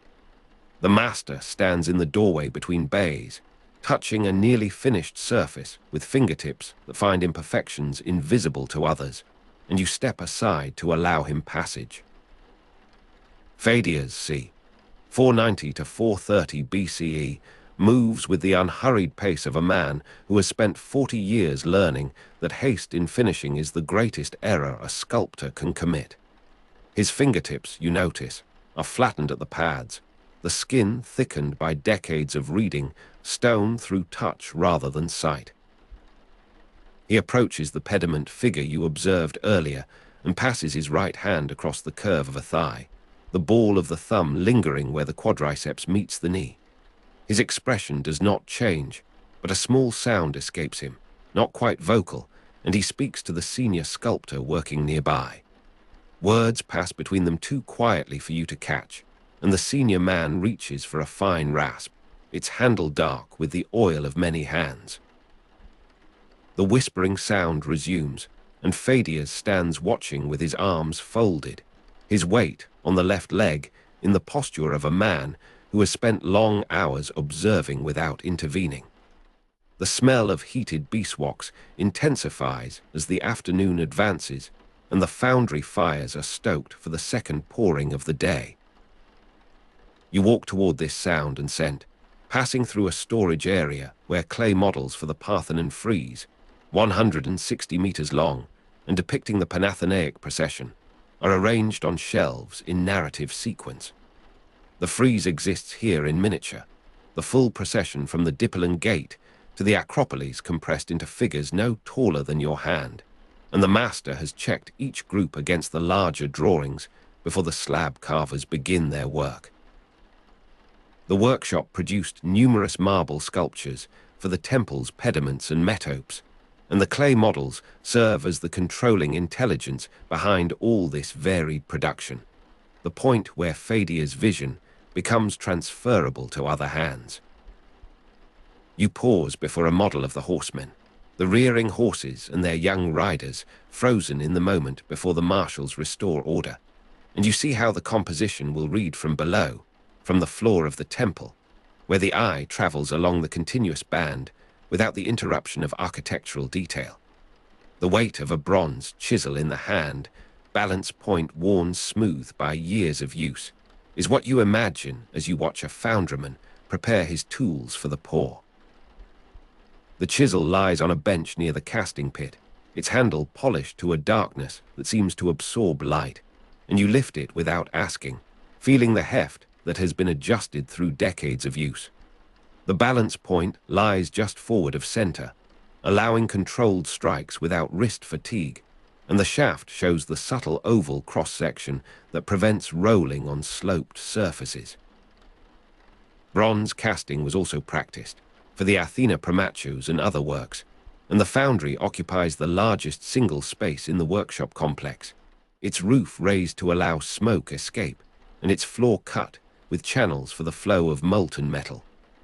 You set the chisel down and step back as the furnace crew begins their final preparations, the clay investment having dried for 6 weeks around the wax model that will soon be burned away. Evening light enters through the clerestory at a steeper angle now, and the warmth of ivory dust underfoot seems to hold the day's accumulated heat as the outside air begins to cool. The sweetness of cut elephant tusk has faded in the eastern bay where the craftsmen have stopped for a meal, and the quiet that replaces their activity reveals other sounds. The distant hammering from the temple construction above, the murmur of conversation from the courtyard, the occasional cry of a kite circling the rock. You stand in the central space where the light falls most evenly, and the visual texture of half-polished marble surrounds you on every side. a geography of completion and potential that defines the workshop's purpose. The master has moved to the ivory section where the face of Athena is being prepared for assembly, touching the surface with fingertips that find imperfections invisible to others. The great statue stands in sections throughout the workshop, its wooden core visible in places where the covering has not yet been applied, and the head rests on a padded support at working height. Pheidias, c. 490 to 430 BCE, passes his hands across the ivory with a gentleness that seems almost ceremonial, and you understand that this is the final checking, the last opportunity to find error before the pieces are joined and raised into the temple cella.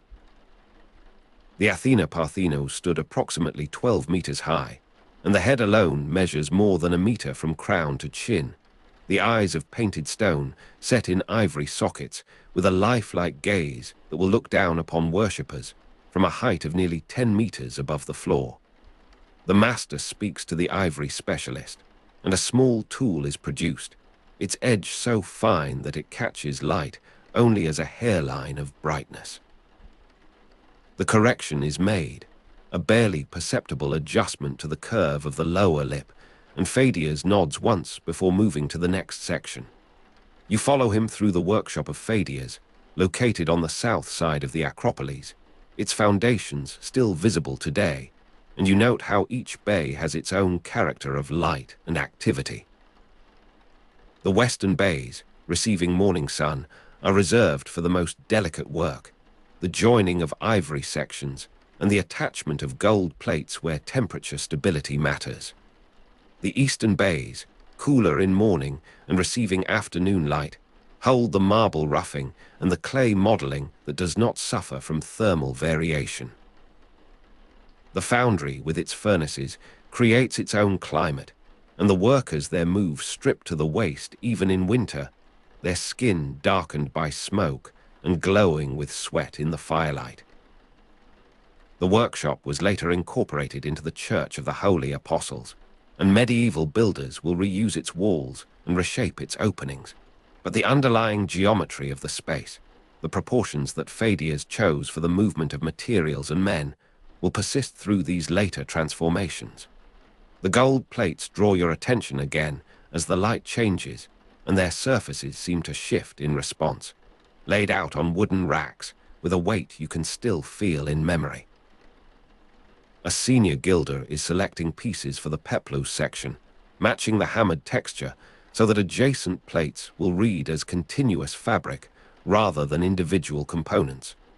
He holds each plate to the light, turning it to catch the illumination from different angles, and his selections accumulate on a nearby table in the order of their application. The total weight of approximately 140 kilograms could be removed in times of financial need, and this knowledge informs his work with a sense of responsibility beyond the merely artistic. What he attaches must be detachable, the pins and hooks designed for reversal, the overlap of plates calculated to conceal mechanism while allowing access. The close relationship between Pheidias and Pericles, which may have contributed to later political difficulties, perhaps shaped conversations about the statue's role in the city's affairs, its beauty inseparable from its utility. Night has begun to gather in the workshop, though work continues by lamplight in several bays. You stand at the entrance where the leather curtains hang, and the air that moves across your face carries the accumulated sense of the day's labor. Heated beeswax and its sharp honeyed note, the particular sweetness of cut elephant tusk, the mineral dryness of marble dust, the faint acridity of bronze scale from the foundry.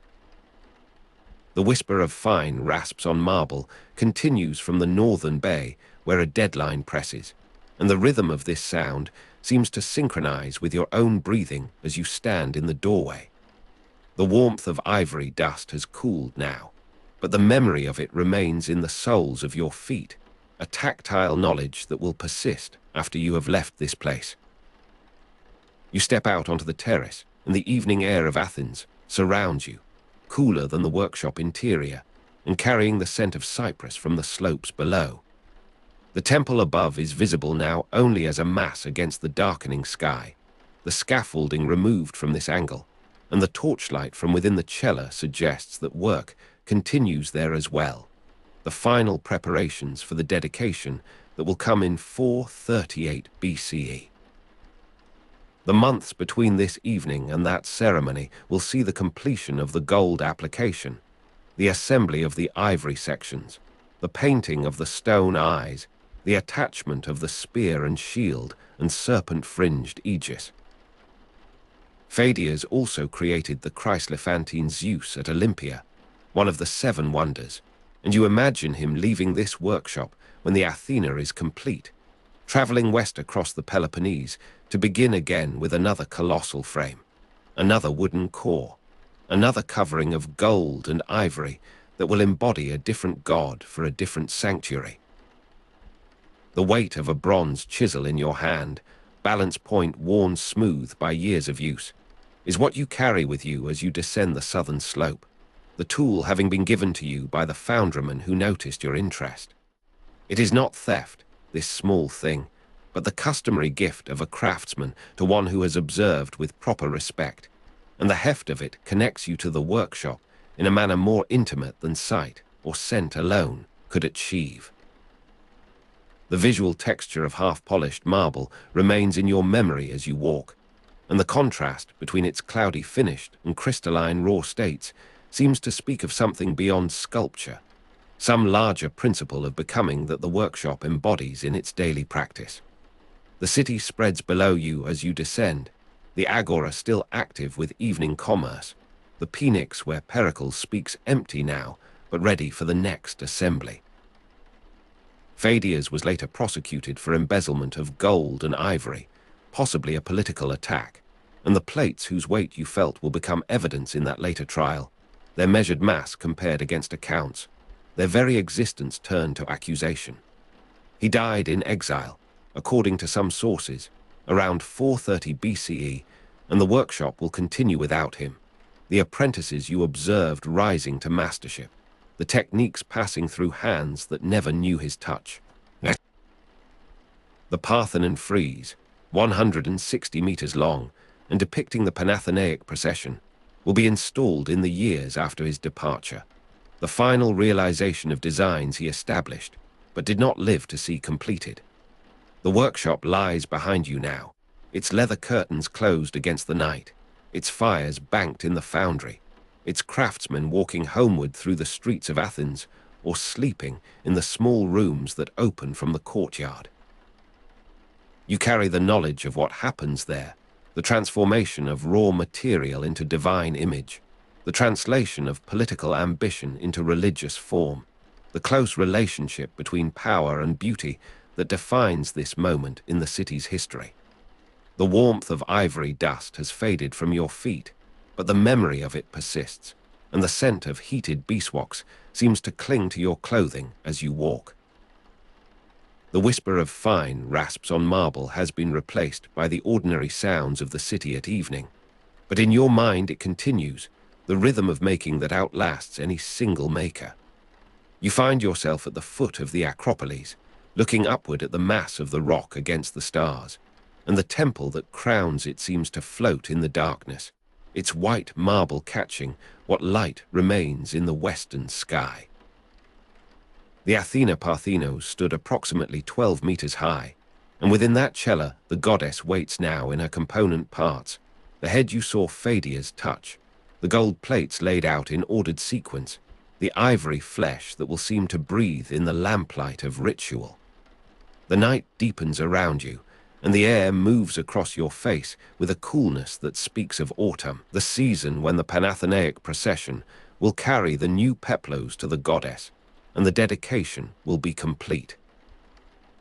The sweetness of cut elephant tusk has faded entirely now, replaced by the generic sense of a city evening, cooking smoke and dust and the distant sea.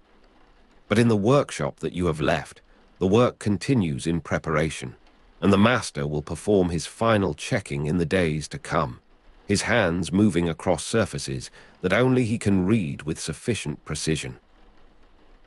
Pheidias c. 490 to 430 BCE will see his greatest work installed, and then he will depart for Olympia, for the even greater Zeus that awaits his making, the Chryslephantine Zeus at Olympia, one of the 7 wonders that will secure his reputation across the Greek world and beyond.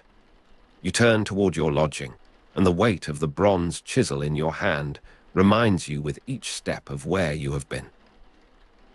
The warmth of ivory dust is gone now, but the knowledge of it remains, and the visual texture of half-polished marble persists in your mind's eye as a kind of visual music, a rhythm of surface that defines the aesthetic of this age. The workshop of Pheidias, located on the south side of the Acropolis, its foundations still visible today, has given you this understanding, and the night receives you now with the same indifference with which it receives all observers, all makers, all the witnesses to history that pass through its darkness and are gone. The eastern Parodos lies before you in the last darkness before dawn, a stone passage worn smooth by generations of feet moving toward the spectacle of the theatre. You are standing among the crowd that gathers at this hour, the most important theatre in ancient Greece rising above you on the south slope of the Acropolis, its benches and terraces still empty, still waiting. The smell of crushed ivy and wine lees from the previous night's comos lingers in the passage, sweet and faintly rotting, a reminder of the god whose presence justifies all that will unfold today. Around you, merchants unload cargoes of cushions and cloaks from donkeys that stand patient in the gloom, their breath visible in the cold air that moves across your face. The sky begins to lighten behind Mount Hymettus, that particular honey-colored dawn that comes to Attica in the month of March, when the great Dionysia festival, established by the tyrant Pisistratus, is celebrated annually. You feel the press of bodies increasing as citizens and metics alike stream through the Parodos, finding seats before dawn has fully broken, some carrying baskets with dried figs and cheese, the standard festival sustenance that will serve as their midday meal. The theatre held approximately 17,000 spectators in the 5th century BCE, and you sense this capacity now as a physical pressure, the heat of bodies, packed on stone seating that will soon radiate back the morning sun. A woman beside you spreads a woven mat across the stone, her movements economical, practiced through years of attendance. The wooden benches creak under the weight of settling crowds, though many still prefer the hillside itself before stone seating was constructed in the decades to come, finding hollows in the earth where generations have pressed the soil into natural amphitheater curves. The concentration of attention this theater could achieve was remarkable even by the standards of a culture that valued public gathering. And you feel this gathering now, the particular resonance of the space, already being tested by the chorus tuning their voices somewhere beyond the skein, their combined murmur rising and falling like wind in cypress trees. The Orlos sounds, the double reed pipe, establishing pitch and mood for the first performance, its reedy cry cutting through the remaining darkness with the authority of ritual. You have found your place on the lower slope, close enough to see the painted skein facade, representing a palace or temple, its colors still fresh in the dawn light, vermilion and ochre, and the particular blue that Attic painters grind from Egyptian minerals. The visual impact of this painted surface will transform in the course of the day as the sun traverses the sky, the shadows of its architectural details moving like sundial marks across the orchestra, that dancing space where the chorus will perform their measured movements. Theatron means seeing place, and you understand this etymology bodily now, your own sight directed toward the empty stage with an expectation that has accumulated through months of anticipation. The trumpet signal announcing the beginning of the competitions comes as a single clear note, held long enough to travel to the highest rows where the least wealthy citizens have already claimed their stone seats. The silence before the first lines descends immediately after, thousands of people held in common attention, a phenomenon that occurs perhaps nowhere else in the city with this completeness, this surrender of individual will to collective experience. You feel your own breathing slow to match the rhythm of those around you, the heat of bodies packed on stone seating now sufficient to warm the air even as the morning retains its chill. The Archon Basilius presides from a central throne, his presence announced by heralds who move through the aisles with measured steps, their voices low and formal. Prizes were awarded by a jury of citizens chosen by lot, and you notice these men now, seated in a dedicated section near the front, their faces carefully composed to reveal nothing of their deliberations. The structure of competition has persisted for generations since the festival's establishment, and the prestige of victory extends beyond the playwright to the Korgos, the wealthy citizen sponsor making final adjustments to costumes somewhere in the wings, his anxiety invisible to the audience but palpable to those who know where to look. The chorus enters through the western parodos, their movements synchronized, their feet bare on the packed earth of the orchestra, that dancing space where the action will unfold. The taste of dried figs and cheese lingers on your own tongue from the small meal you consumed while waiting, a taste that will become associated for you with this particular quality of attention, this openness to the tragic emotion that the festival cultivates. Each playwright presented a tetralogy, 3 tragedies and 1 satyr play, and the day will stretch long with these performances, the sun climbing to its zenith and descending again before the final lines are spoken. The mask of a king being fitted somewhere behind the skein exerts its presence on your imagination even before the actor appears. The interior smell of leather and previous actors sweat a detail you apprehend through intuition rather than direct experience, though the wind carries something of it, something of the confined space where men become gods and kings through the transformation of costume and voice. The chorus numbered 12 in early tragedy, and you count these figures now as they arrange themselves in the orchestra. The number increased to 15 by Sophocles' time, though this is not yet that later era, and the 12 maintain their triangular formation with the precision of long rehearsal. In 534 BCE, Thespes introduced the first actor, creating tragedy by adding individual dialogue to choral dithyramb, and this innovation persists in the figure who now steps from behind the painted facade, his mask fixed in an expression of royal suffering that the audience can read even at distance. The particular resonance of the theatre's acoustics carries his first words with startling clarity, the voice seeming to originate from everywhere at once, from the stone seats themselves, from the sky above the Acropolis. You are standing at the harbor at dawn in your imagination, transported by these words to whatever scene the playwright has constructed, though the physical harbor of Piraeus lies miles away, and the only water here is the wine that the god demands. The crane, the mechane, allows actors to appear as if flying, whence the expression deus ex machina, though this device remains unused in the early portions of the drama, reserved for moments of divine intervention that will seem both miraculous and inevitable when they arrive. The smell of crushed ivy and wine leaves returns on a shift of wind, mingling now with the incense that burns at the altar of Dionysus in the center of the orchestra, that dancing space where the chorus maintains its watchful presence. The heat of bodies packed on stone seating has become substantial now, a warmth that rises from the stone into your own seated form, that enters your bones with the same gradual inevitability as the tragic action unfolding before you. The aulos continues its accompaniment beneath the spoken lines, the double reed pipe establishing pitch and mood for each new scene, each shift in the emotional temperature of the drama. You feel the sun on your shoulder, the angle changed since the performance began, and this perception of time passing marks the duration of the tragedy as a lived experience rather than mere spectacle. The theatre of Dionysus demanded this duration, this patience, this willingness to remain in the presence of suffering without the relief of easy resolution.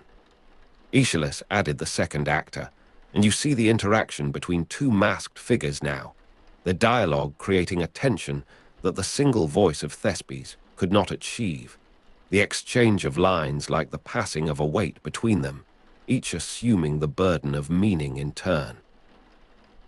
Aeschylus' Austere won first prize in 458 BCE. Though that trilogy lies in the future from this present moment, the innovations it will contain still germinating in the mind of a younger man who watches these competitions with the attention of one who will himself transform the form. Sophocles added the third actor, and this further multiplication of presence will come later still, the dramatic space becoming more crowded, more capable of the complex recognitions and reversals that define the mature tragedy. Sophocles, c.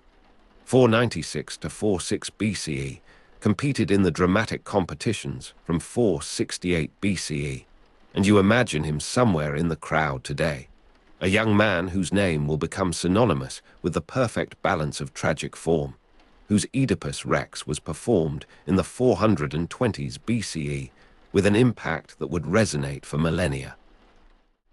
Euripides, c. 480 to 46 BCE, first competed in 455 BCE, and he too exists in this audience as potential, as the future of the form that will strain against its own conventions with a restlessness that mirrors the philosophical turmoil of his century.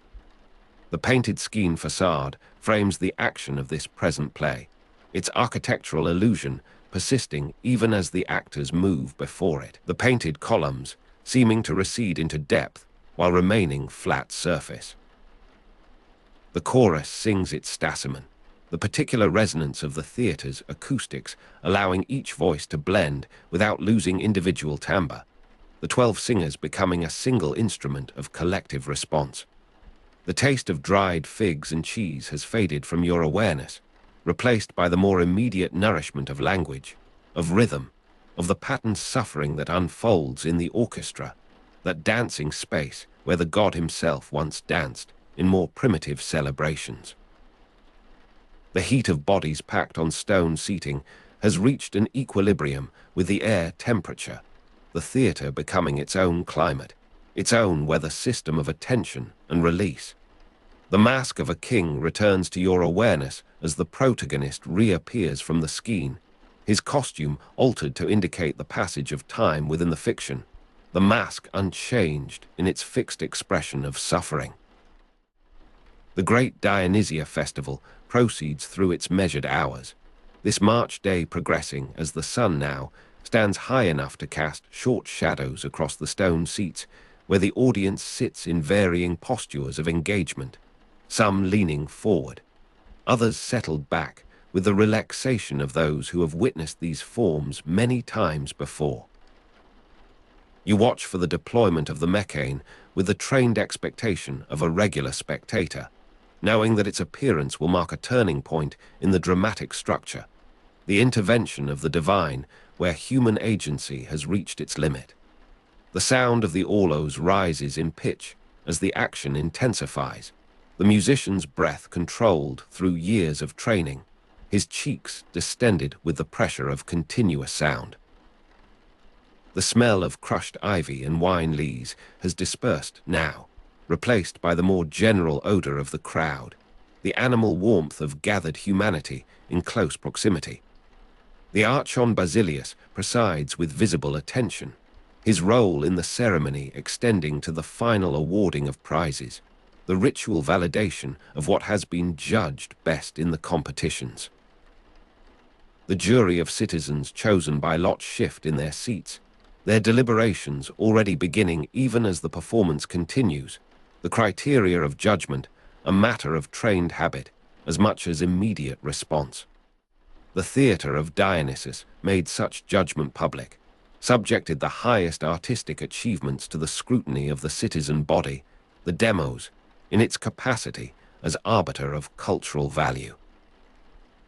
You watch the chorus movements with an attention that has learned to read significance in gesture, in the turn of a body, in the raised arm that indicates lamentation, or the bowed head that signifies recognition of mortality. The painted skein facade has altered with the changing light, the colors now more vivid in the full morning sun, the architectural details more sharply defined against the sky that shows blue above the Acropolis rock. The heat has become intense enough that some spectators rise to remove their outer garments, the movement brief and quickly suppressed, a minor interruption of the collective attention that holds. The trumpet signal seems distant memory now, the long duration of the first tragedy having established its own temporal rhythm, its own measure of significant action against which the ordinary passage of hours becomes irrelevant. The silence that followed it has given way to a different quality of silence, one that contains the accumulated weight of spoken words, of witnessed suffering, of the recognition that the figures before us are both other and ourselves. You are standing among this crowd that has become something else through the shared experience of the drama, a temporary community defined by its common exposure to the tragic emotion. The Korgos has retreated from the immediate vicinity of the stage, his work complete for this performance, his prestige now dependent on the reception of what he has funded. The particular resonance of the theatre's acoustics carries the final lines of the tragedy with a fullness that seems to expand the space itself, the words hanging in the air after the actors have fallen silent, after the chorus has completed its final exit. The taste of dried figs and cheese returns to your awareness as the tension of attention releases, your body reminding you of its needs even as your spirit remains in the orbit of the drama's conclusion. The audience sits in the extended silence that follows, a silence after the last lines that holds its own significance, its own quality of collective processing. The theatre of Dionysus created such silences, trained its audience to inhabit them, to find in the interval between performances the space for reflection that the tragic form demands. The aulos sounds briefly, establishing pitch and mood for the transition, its note a signal that the ritual continues, that the tetralogy proceeds toward its next component. The Mask of a King will be repeated with variations as the day continues, each tragedy requiring its own protagonist, its own assumption of royal suffering. You anticipate the use of the mechane in the dramas to come, the mechanical god that resolves what human agency cannot. The festival continues through its course of performances, this March day progressing as the sun now passes its zenith and descends toward the western mountains that will receive it in hours still distant.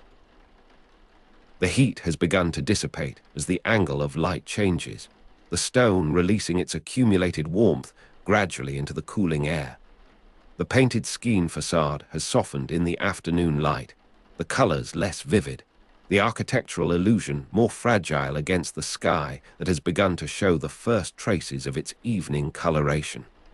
The Archon Basilius presides through the full course of the competitions. His endurance, a measure of the festivals, demands on all who participate. The jury's deliberations continue through the remaining performances, the moment of announcement not yet arrived. You imagine Sophocles in such moments, the young man awaiting judgment, the established master secure in his reputation. Euripides and his own relation to the competition, his mixture of ambition and artistic integrity, belongs to a future that this present moment cannot yet contain. The particular resonance of the theatre's acoustics has been tested by the chorus tuning their voices before each new performance, the interval between tragedies filled with this preparation, this readiness for the next assumption of fictional suffering.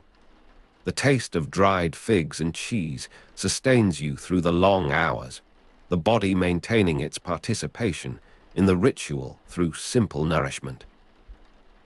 The aulos marks each new beginning, its reedy voice the constant through the variable content of the dramas. You observe the numerical precision of the chorus formations, the geometry of their movement in the orchestra, that dancing space that gives the form its name and its essential character. The density of this gathering has become a physical fact that shapes your experience. The proximity of strangers become familiar through shared duration, through the common exposure to the tragic that the festival demands. The trumpet signal seems to belong to a different day, a different quality of attention, though it sounded only hours before. The silence before the first lines has been repeated 3 times now, for if you count the satyr play that will conclude the tetralogy, each silence different in its particular weight, its specific anticipation. The mask of a king persists as a detail of the theatrical process, the transformation of citizen into performer that the mask enables. The eventual deployment of the mechane will mark the climax of the day's dramatic structure, the point where the mechanical becomes the medium of the divine. Around you, merchants unload cargoes of meaning, of language, of the patterned suffering that the tragedians have crafted from the materials of myth and contemporary concern. The cold air moves across your face in the evening breeze that strengthens as the sun descends, the temperature dropping with the rapidity characteristic of Attic evenings, the day's heat dissipating into the clear sky. This March evening will conclude with the final awarding of prizes, the recognition of what has been judged best in the dramatic competitions. The theatre of Dionysus made such recognition public, subjected artistic achievement to the collective scrutiny of the citizen body. The taste of dried figs and cheese has been replaced by the anticipation of the evening meal, the formal conclusion of the day's fasting that the festival requires. The painted skein facade fades in the diminishing light, its colors becoming indistinct, its architectural illusion surrendering to the approach of night. The Archon Basilius presides through the final ceremonies, his presence the last official act of the day's proceedings. The announcement of prizes comes now, the names of the victorious playwright and Chorgos met with the appropriate response of praise or disappointed silence, the collective judgment expressed in this immediate acoustic feedback. The chorus of the winning performance has already dispersed, their masks stored, their costumes returned to the care of the Chorgos, who makes final adjustments to accounts rather than costumes now. The mechanism has been secured for the night, its ropes coiled, its counterweights stationed in readiness for the competitions of future years. The smell of crushed ivy and wine lees has been replaced by the fresher scent of evening, of the dew that begins to form on the stone seats, on the packed earth of the orchestra, that dancing space where the god will continue to demand his tribute of movement and song. The silence of collective attention has given way to the more diffuse silence of departure, of dispersal, of the audience returning to the city through the darkness that has now fully fallen. You are standing in the eastern parodos as the last spectators depart, the theatre of Dionysus gradually emptying of the 17,000 who have filled it through the long day. The cold air moves across your face with the particular quality of night in this place, the Acropolis rock rising dark above you, its temples visible only as shapes against the slightly lighter sky. The heat of bodies persists in the stone itself, a residual warmth that your hand encounters if you reach to touch the seat beside you, the memory of the day's gathering still present in the material fabric of the theatre. The orlo sounds faintly from somewhere in the city below, establishing pitch and mood for some private celebration, some continuation of the komos that the festival licenses.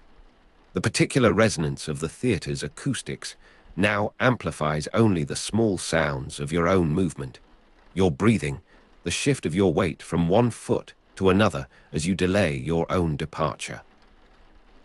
The painted skein facade has become invisible in the darkness, though you can still locate it by memory, by the accumulated hours of attention that have fixed its position in your inner landscape. The mask of a king persists in your imagination as the essential fact of the theatrical transformation, the becoming other that the festival enables and demands. The taste of dried figs and cheese has left its trace in the dryness of your mouth, the slight hunger that will be satisfied when you reach the city, when you find the food and drink that await. The night receives you now with the same indifference with which it receives all observers, all makers, all the witnesses to history that pass through its darkness and are gone. The philosophers in the Stoa, you are standing at the edge of the Agora as the first light of morning spreads across the open square. The cool of the Stoa's interior waits behind the colonnade, a refuge from the exposed heat that will build as the sun climbs. Around you, the merchants are setting out their wares, their sandals scraping against the stone as they arrange baskets of dried fish and coils of rope. The particular acoustic of voices between stone columns has not yet begun, though the morning air already carries fragments of greeting and negotiation from the far side of the square. The smell of fresh whitewash and paint drifts from the painted Stoa, where recent maintenance has renewed the famous battle scenes upon the walls. You move toward the shade, drawn by the promise of the cool interior after the exposed heat of the square.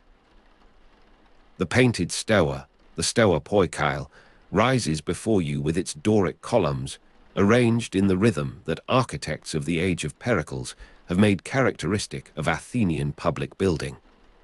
Light filters through the colonnade onto the famous battle painting, the scene of Marathon perhaps, or some other engagement where Athenian arms proved victorious against the Persian threat.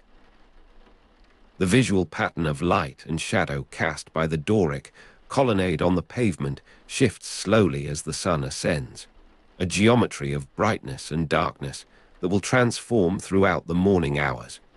You step between two columns and feel the temperature change, the cool of the Stoa's interior after the exposed heat of the square enveloping your skin like water. The smell of fresh whitewash and paint is stronger here, the recent maintenance having left its mark upon the air as well as the walls. Socrates, son of a stonemason and a midwife, has not yet arrived, though his presence in the Agora during these hours is as reliable as the opening of the public offices nearby. Born in 469 BCE, he has lived and worked in Athens throughout the Age of Pericles, witnessing the transformation of the city into the cultural and political center of the Greek world. You recall that he worked initially as a sculptor himself, trained in his father's craft, before the pursuit of wisdom claimed his full attention.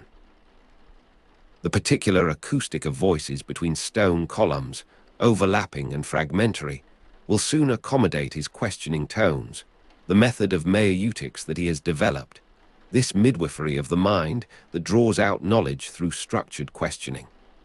Socrates wrote nothing, and our knowledge of his practice comes from Plato, Xenophon, and other contemporaries who preserved what they heard and saw.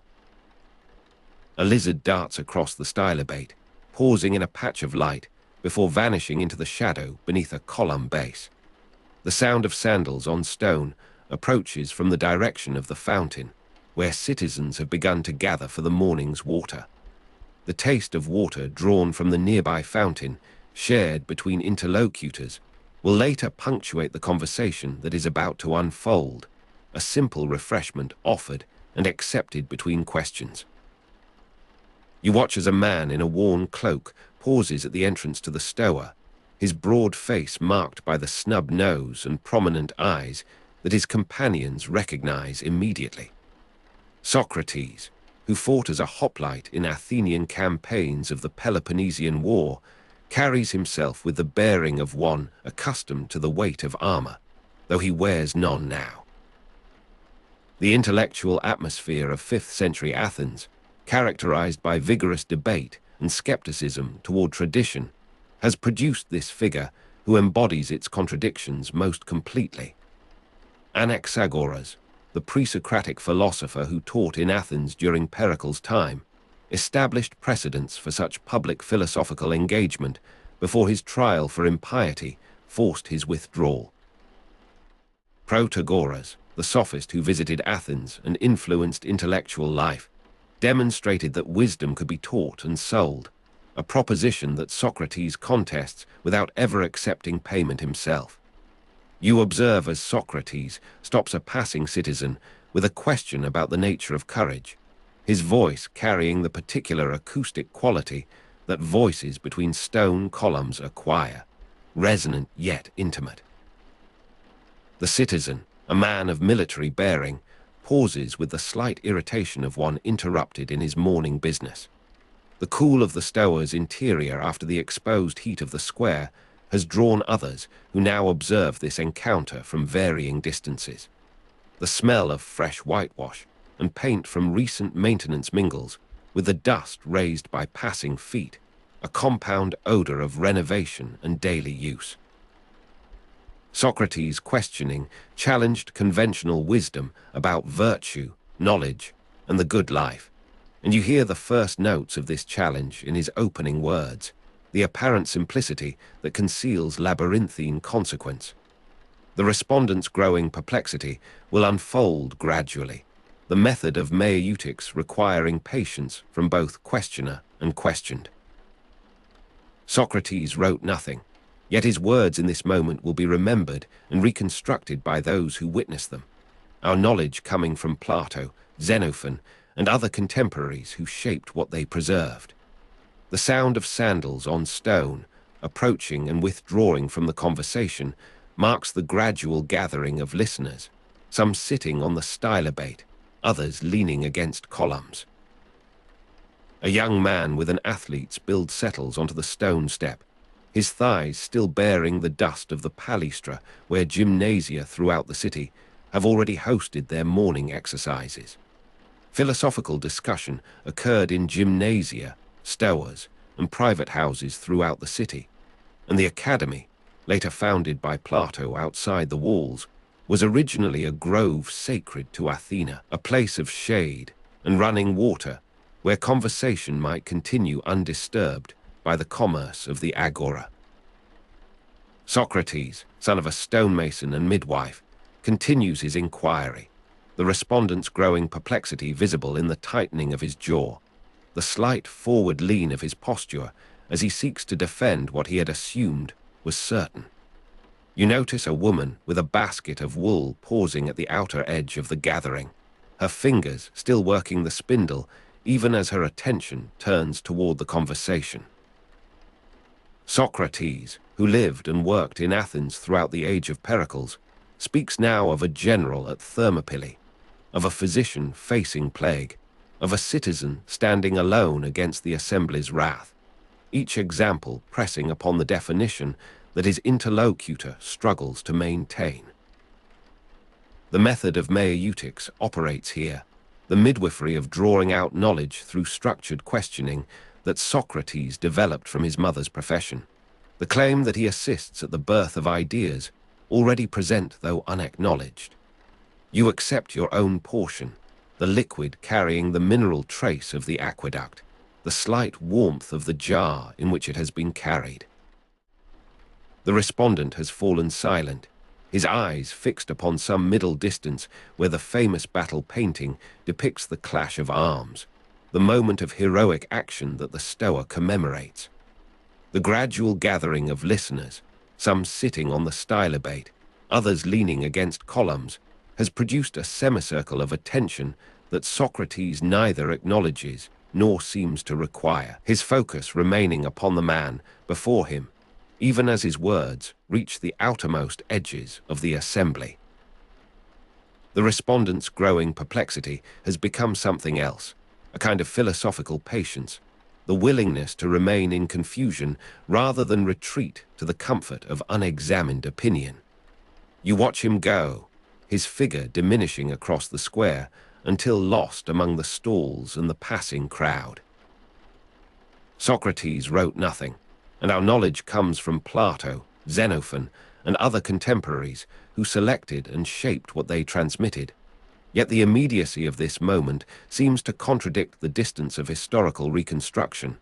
the man before you present in his physical particularity, his voice, his gesture, the slight forward tilt of his head as he listens to a fumbling response.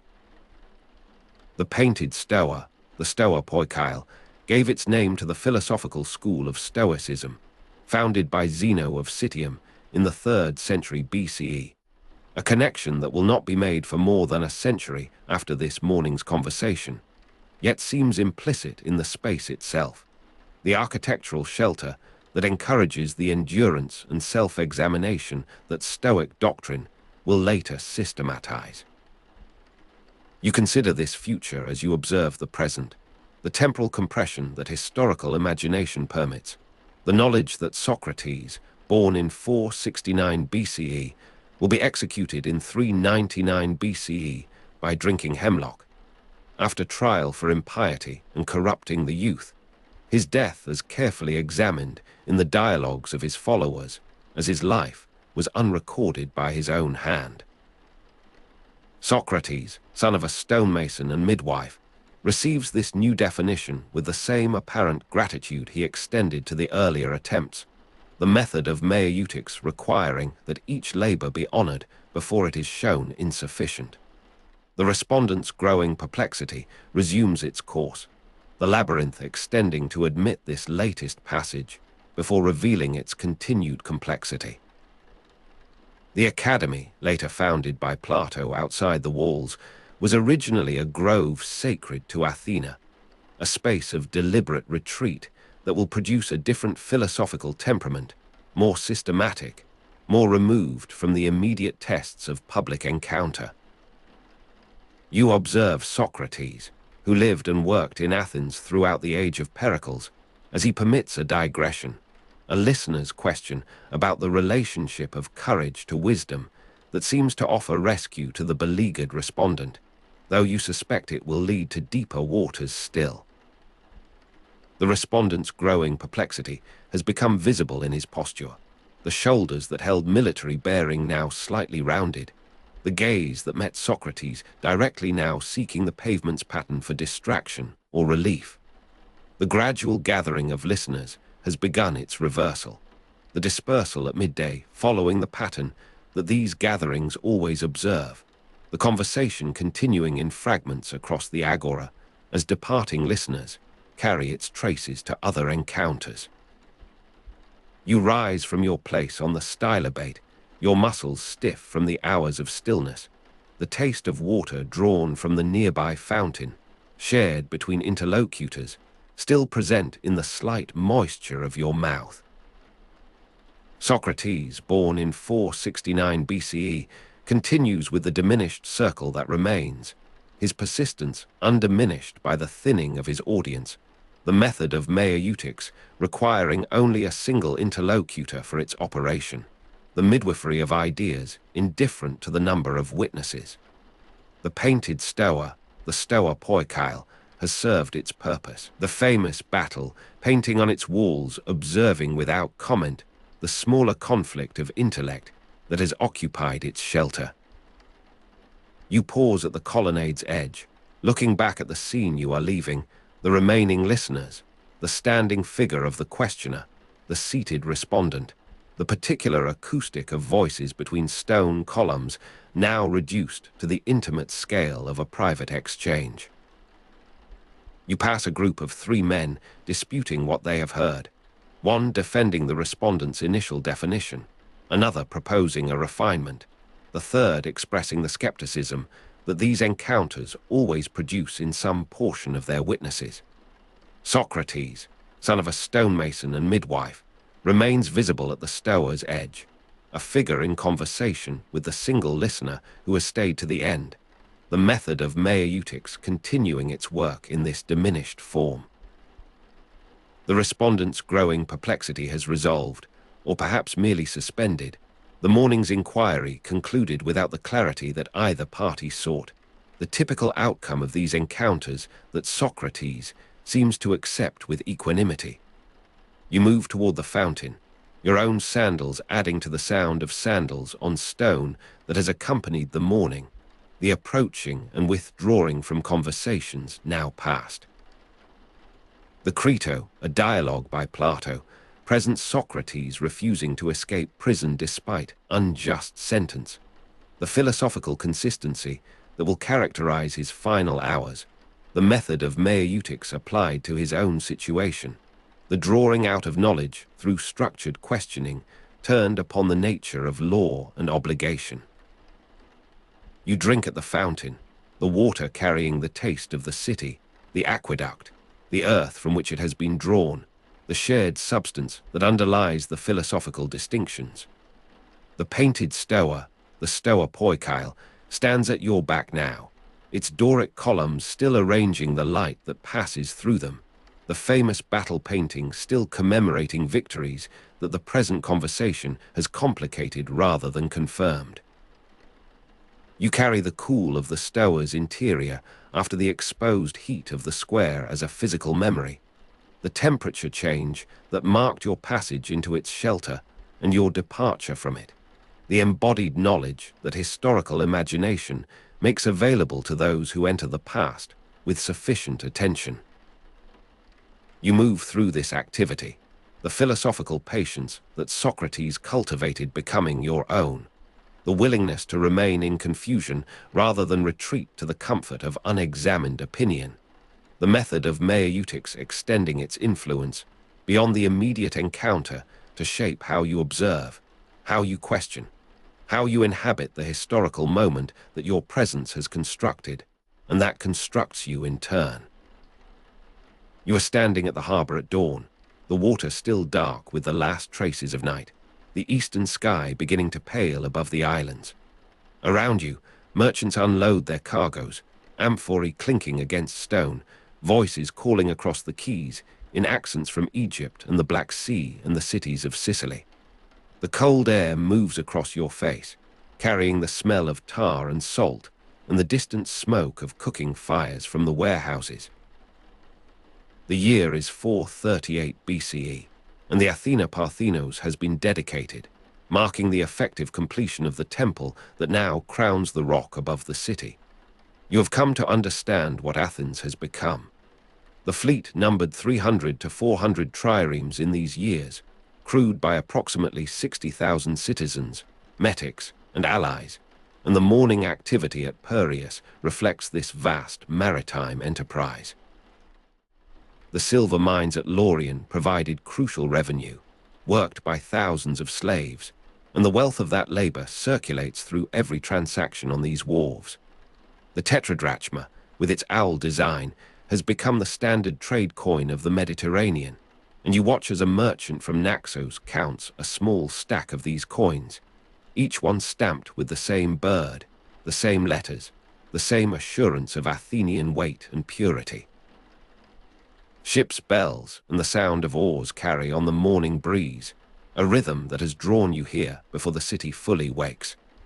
The Propylaea, the monumental gateway to the Acropolis, was built between 437 and 432 BCE under the architect Nesicles, and you know that this structure too is rising even now, framing the approach to the temple that was dedicated in the previous year.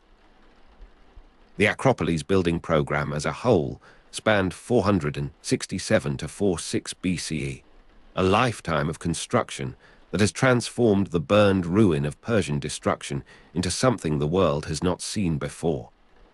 You taste honey cakes from a vendor, the traditional offering distributed after major festivals, though today is ordinary, the sweetness lingering as you consider the scale of what has been accomplished.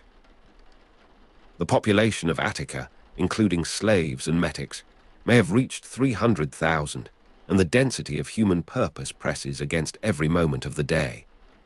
The sun clears the horizon as you begin the walk toward the city, the long walls visible as pale lines connecting Athens to Piraeus, ensuring supply even during Spartan invasions of Attica. These walls are the city's lifeline, the guarantee that the grain imported from Egypt, the Black Sea, and Sicily to feed the population can arrive regardless of armies in the fields. You pass through the gate where the road enters the urban space, the transition marked by a change in the quality of light, the buildings clustering closer, the shadows deepening between their walls.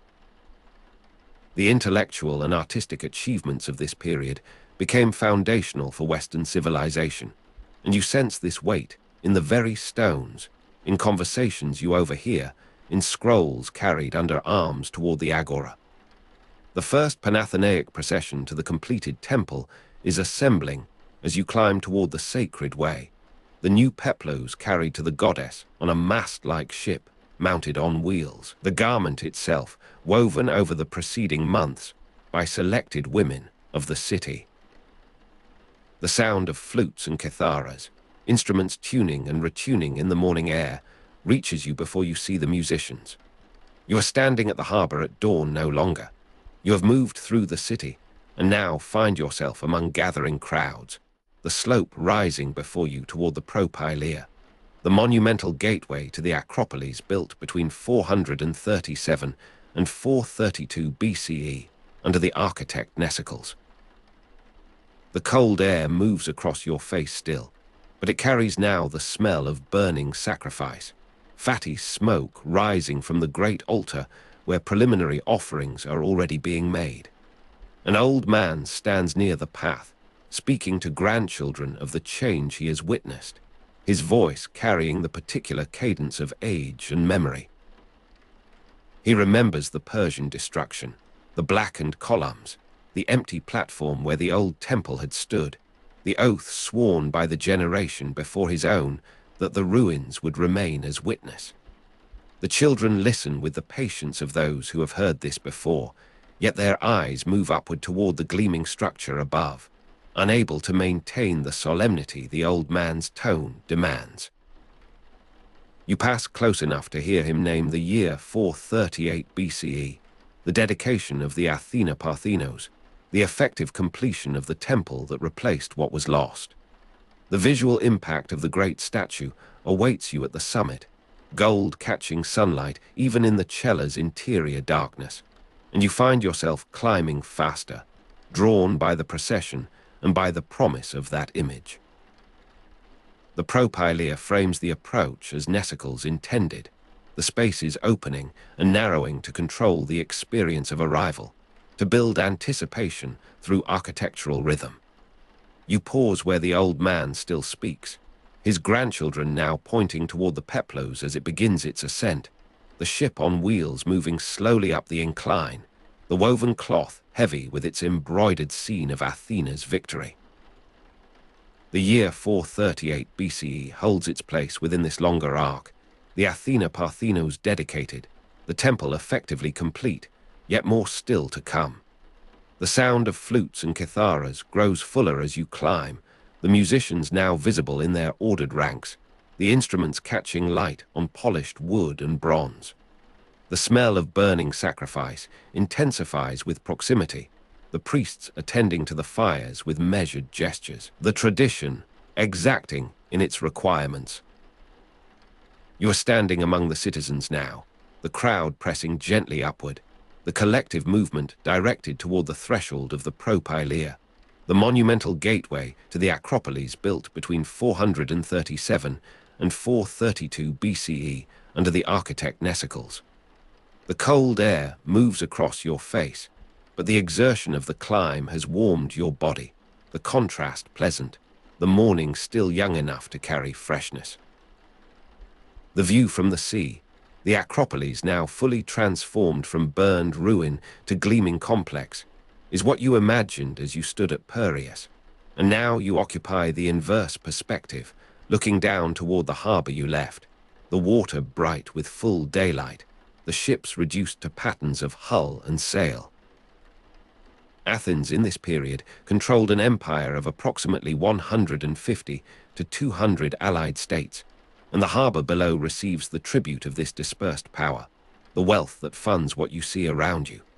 The fleet numbered 300 to 400 triremes, crewed by approximately 60,000 citizens, metics, and allies, and some of those ships are visible now, departing or arriving, their oars creating small disturbances on the water's surface.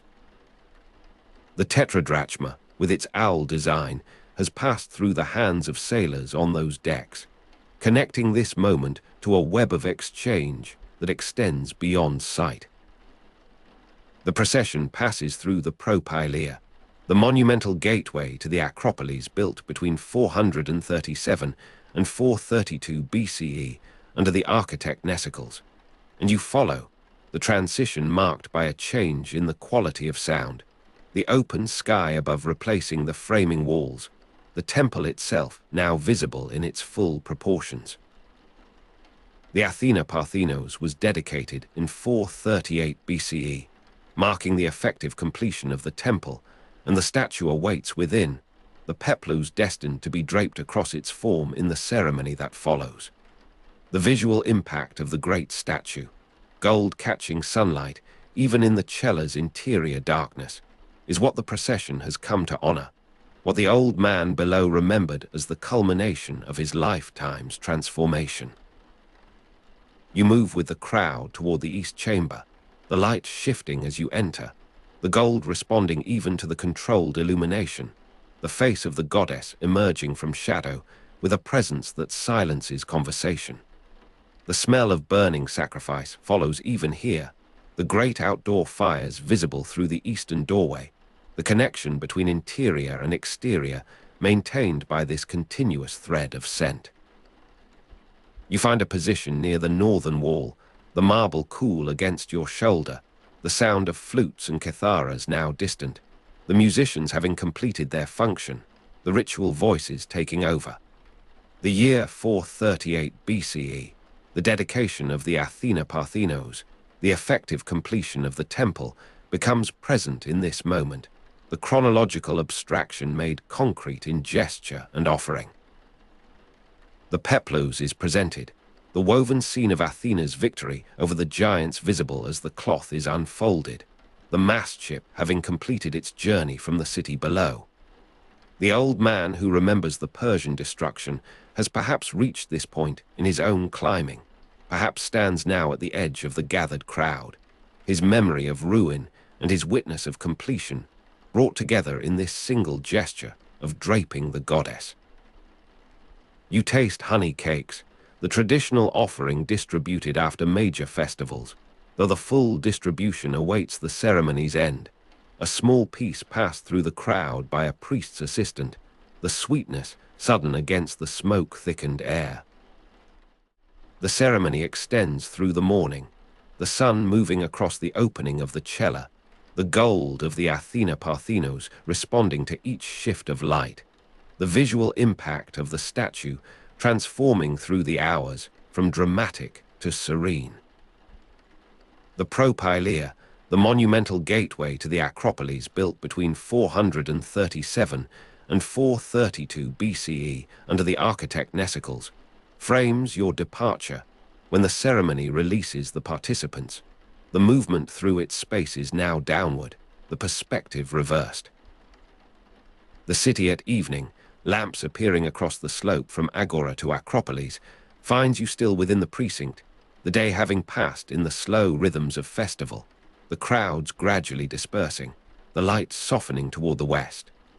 The cool of evening marble after a day of sun, radiating stored warmth slowly, replaces the morning's cold, the stones you touch now retaining a gentle heat, the transition gradual, almost imperceptible. Ship's bells and the sound of oars, carried on the evening breeze, reach you again, the cycle of the day completing, your attention returning to the water from which you began. The long walls, connecting Athens to Piraeus, ensuring supply even during Spartan invasions of Attica, are visible in the fading light, pale lines against the darker landscape, the guarantee of continuity that the day's ceremonies have celebrated. You taste honey cakes more fully now, the distribution having begun as the formal rite concluded, the sweetness shared among those who remain, the social function of the ceremony extending into ordinary pleasure. The tetradrachma, with its owl design, exchanges hands in the transactions of evening, vendors selling oil for the lamps, wine for the tired, the economic life of the city persisting beneath the festival's grandeur. Athenian pottery dominated export markets across the Greek world and beyond, and the vessels from which you drink represent this commerce, the painted scenes of myth and daily life circling the cup, the craft that travels with the coins, with the grain, with the ships that maintain the city's life. The Temple of Pnyx, begun around 427 BCE to celebrate victory and peace, does not yet exist as you stand in the evening of 438 BCE. Yet the impulse toward it is already present in the day's ceremonies, the victory over Persia that the Peplus depicted, the peace that the empire's power enforces. The Erechtheion, with its famous caryatid porch, built between 421 and 46 BCE, belongs to a future that will emerge from this present. The Acropolis building program as a whole spanning 467 to 46 BCE, the year 438 BCE, a midpoint rather than an end. You are standing where these futures will unfold, the marble warm beneath your hand, the lamps multiplying across the slope below. An old man who remembers the Persian destruction passes near you in the evening dispersal, his voice now tired, the day's climbing and emotion evident in its reduced cadence. The children support him, their earlier restlessness replaced by a protective attention, the day having taught them something of what his memory holds. You hear him name the year 438 BCE once more, the dedication of the Athena Parthenos, the effective completion of the temple, the transformation he has witnessed from ruin to this. The visual impact of the great statue has become for him, you realize, a memory itself, the day's ceremony adding to the accumulated weight of years, the gold catching sunlight, even in the cella's interior darkness, present in his mind, even as the actual statue grows shadowed in the evening cella. The silence after the festival crowds have departed arrives gradually, the human sounds diminishing by degrees, the last voices echoing in the propylaea, the monumental gateway to the Acropolis built between 437 and 432 BCE under the architect Nesicles, then fading toward the city below. You remain, the night deepening, the moon rising over Hymettus, the marble taking on a different quality of light, less warm than the sun, more absolute in its contrasts. The cool of evening marble after a day of sun has now fully yielded to the night air, the stone neutral, the temperature of the sky above. Ships' bells and the sound of oars persist, fainter, the rhythm of the oars now a pulse rather than a distinct pattern, the city never fully still. The plague of 430 to 426 BCE, described by Thucydides, killed Pericles, and perhaps 1/3 of the population, and this knowledge, carried from the future, overlays the present peace with a shadow that the moonlight cannot dispel. The Peloponnesian War, begun 431 BCE, would ultimately destroy the Athenian Empire by 44 BCE, the years of construction and dedication yielding to years of siege and loss. You taste honey cakes, the last fragment from your pocket, the sweetness now companion to these darker knowings, the human persistence in pleasure against the certainty of change. The silence deepens as the night progresses, your own presence becoming uncertain, the boundary between witness and dream loosening in the darkness.